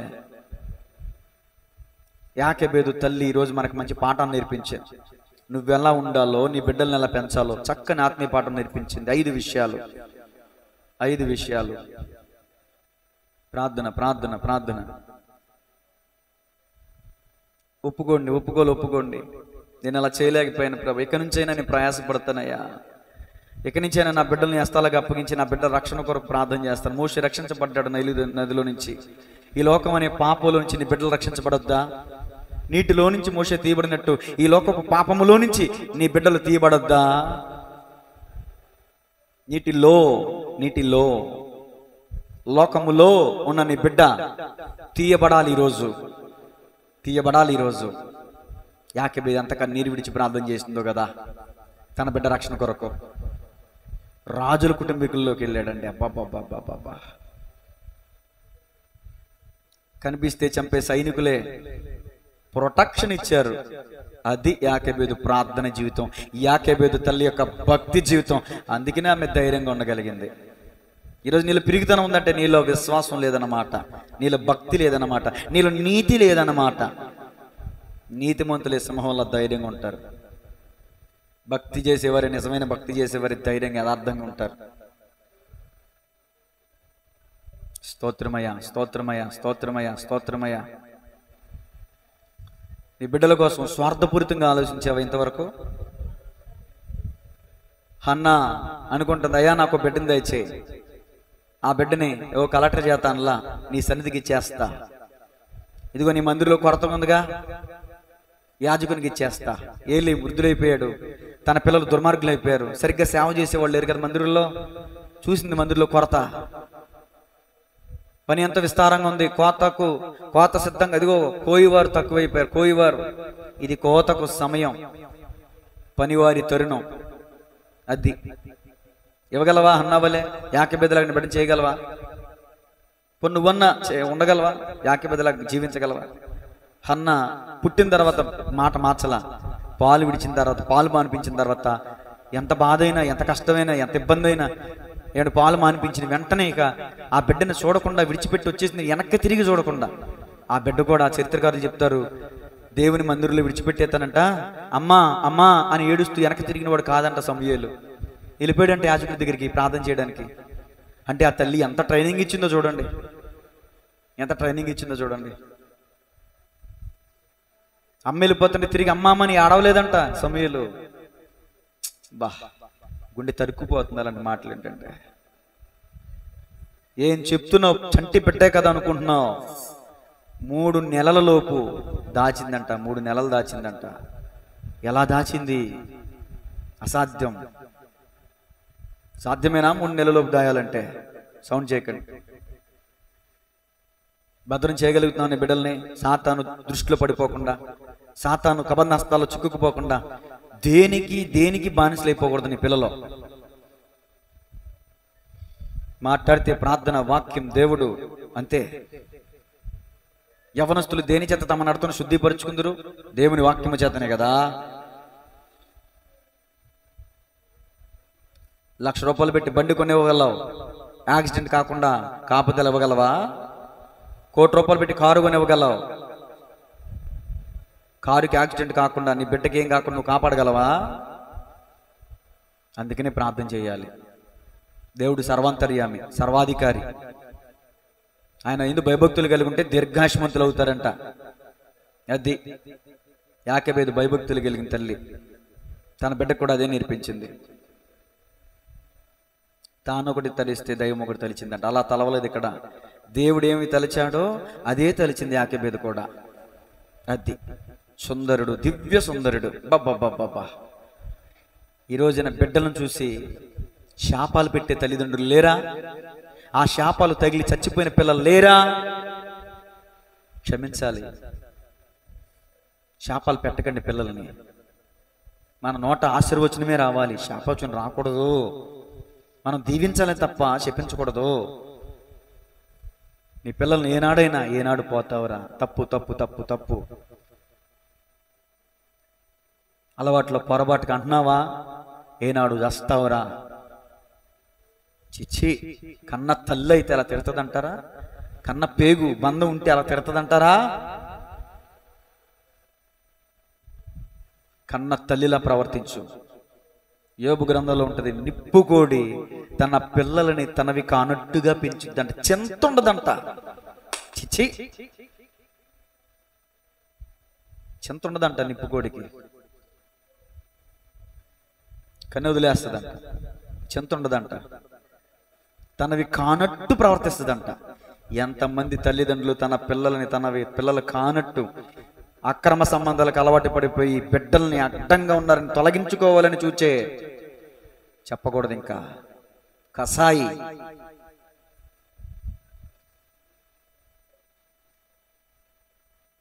యాకెబేదు గొప్ప తల్లి, మహానుభావురాలు, మంచి తల్లి, మంచి తల్లి, మంచి నేర్పించింది.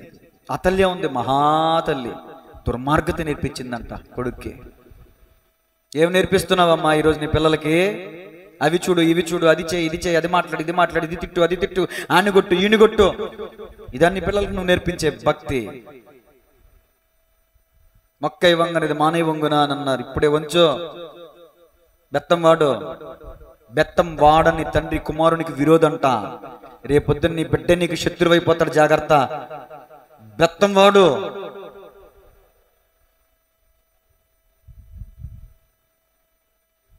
తండ్రి శిక్షించిన కుమారుడు జ్ఞానం గలవాడవుతాడంట. నువ్వు శిక్షించలేదా శాపగ్రస్తుడైపోతాడు, జాగ్రత్త. ఆ బిడ్డ పెరిగి పెద్దవాడే తన సహోదరులను చూడ బుద్ధి పుట్టిందంట. మరి ఈరోజు నీ బిడ్డలకి ఏం బుద్ధి పుడుతుందమ్మా? సినిమాకి వెళ్ళాలని బుద్ధి పుడుతుందా? మే నెల సెలవులు వచ్చినాయి, మరి ఏం బుద్ధి పుడుతుంది పిల్లలకి? దేవుని మందిరానికి వెళ్ళాలన్న బుద్ధి ఉందా?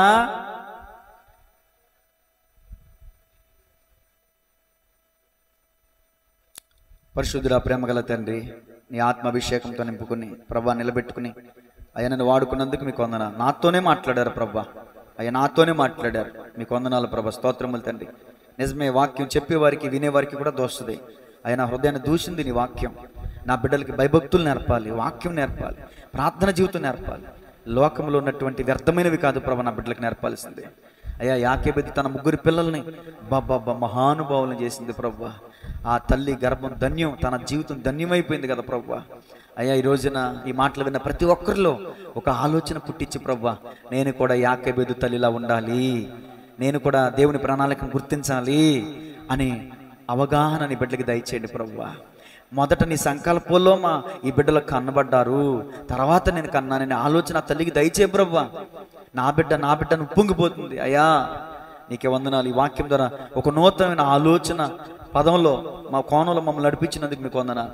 ఈ వాక్యం ద్వారా నీ బిడ్డ అందరూ ప్రేరేపించబడ్డారు, అందరి హృదయాలు తాకింది నీ వాక్యం. నేను నమ్ముతున్నాను ప్రభా, ఎంతో శ్రద్ధగా నీ మాటలు విన్నారు ప్రభా, తమ హృదయాల్లో భద్రం చేసుకున్నారు. ఈ వాక్యాన్ని నమ్ముతున్నాను, విశ్వసిస్తున్నాను. వినే వాళ్ళ యొక్క విధానం నాకు అర్థమవుతుంది. చక్కగా శ్రద్ధగా విన్న వారిని ఆశీర్వదిస్తానన్న ద్వితీయోపదేశకాండం 28:1 ప్రకారం నా ఆత్మీయ బిడ్డలందరూ యేసు నామములో దీవించబడుదురుగాక, ఆశీర్వదించబడుదురుగాక, ఈ వాక్యముతో అంటకట్టబడుదురుగాక. ప్రభా సహాయం చేయండి, కృపతోడుగా ఉంచండి. తిరిగి వెళ్తుండగా బిడ్డలకు కృప దయచేయండి. అలాగే ప్రార్థించమని కోరిన స్వప్న గారిని మీరు జ్ఞాపకం చేసుకోండి. ఆమె గుండెను ముట్టండి, కండరాలను ముట్టండి, స్వస్థత దయచేయండి. అలాగే ప్రభా సహోదరి సీత గారిని జ్ఞాపకం చేసుకోండి. ఆమెకున్న షుగర్ నుంచి, థైరాయిడ్ నుంచి, ఆ కణిత సమస్య నుంచి విడుదల దయచేయండి. అలాగే యేసువర్ధన్ గారి కడుపులో కణిత సమస్య, అలాగే కంటిలో చుక్క సమస్య, ఆ బిడ్డను కూడా స్వస్థపరచండి. అలాగే తనాల్లో ఉన్న సహోదరి తల్లి గారిని మీరు జ్ఞాపకం చేసుకొని కంటి ఆపరేషన్ చేశారు, పరిపూర్ణమైన స్వస్థత ఆరోగ్యం దయచేయండి. ఇంకా నన్ను మర్చుండని క్షమించండి. మందిరంలో చాలా మంది బలహీనంగా ఉన్నారు వాతావరణాన్ని బట్టి. అయ్యా నేను పేర్లు చెప్పకపోయినా ఎవరైతే బలహీనంగా ఉన్నారో వారందరినీ బలపరచండి, దీవించండి, ఆశీర్వదించండి. ఈరోజు రాలేకపోయిన బిడ్డలు ఉన్నారు, ఎందుకు రాలేదు నాకు తెలియదు ప్రభా, మన్నించిన మరొక అవకాశం దయచేయండి. అయా యూట్యూబ్ ద్వారా వీక్షిస్తున్న బిడ్డలందరినీ కూడా మీరు దీవించండి, ఆశీర్వదించండి. ప్రతి శనివారం మానక ప్రతి స్త్రీ గురించిన వాక్యాన్ని వినే బుద్ధి దయచేయండి. ఒక్క స్త్రీ గురించి కూడా మిస్ అవ్వకుండా ప్రతి వాక్యాన్ని వినడానికి ఆసక్తిని నీ బిడ్డకి దయచేయండి. వాక్యం పట్ల ఆసక్తిని నీ బిడ్డలందరికీ దయచేయమని నన్ను, నా కుటుంబాన్ని, సంఘాన్ని, సంఘ బిడ్డల, నా గ్రామాన్ని, నా ప్రాంత ప్రజలందరినీ, ఇరుగు పొరుగు వారిని మీ హస్తాలకు అప్పగిస్తున్నాను. ప్రతి వారిని దీవించండి. దేశములో మహారక్షణ కలగజేయవాడు ఆయనే. ప్రభు నా దేశాన్ని రక్షించండి, మహారక్షణ కలగజేయండి. యేసు నామములో ప్రార్థించి అడిగి వేడుకొనుచున్నాము తండ్రి, ఆమేన్. మన సృష్టికర్త అయిన తండ్రి అయిన దేవుని ప్రేమ, రక్షణకర్త అయిన యేసుక్రీస్తు ప్రభుల యొక్క కృప, ఆదరణకర్త అయిన పరిశుద్ధాత్మనికి అనున్న సహవాసం, కూడి వచ్చిన బిడ్డలకును, వాక్యాన్ని విని తమ హృదయాలు సరి చేసుకున్న బిడ్డలకును, యూట్యూబ్ ద్వారా వీక్షిస్తున్న వారికి, అలాగే ఈ స్థలంలోనికి రాలేక ఉన్న స్థలాల్లోనే ఉంటూ ఇరుగు పొరుగు వారు ఎంతో మంది వింటున్నారు, వారందరికీ సకల కొడి పరిశుద్ధులకును సదాకాలము తోడే ఉండి నడిపించి బలపరచి స్థిరపరచునుగాక. Amen. God bless you all. అందరికీ వందనాలండి. Praise the Lord, praise the Lord, praise the lord.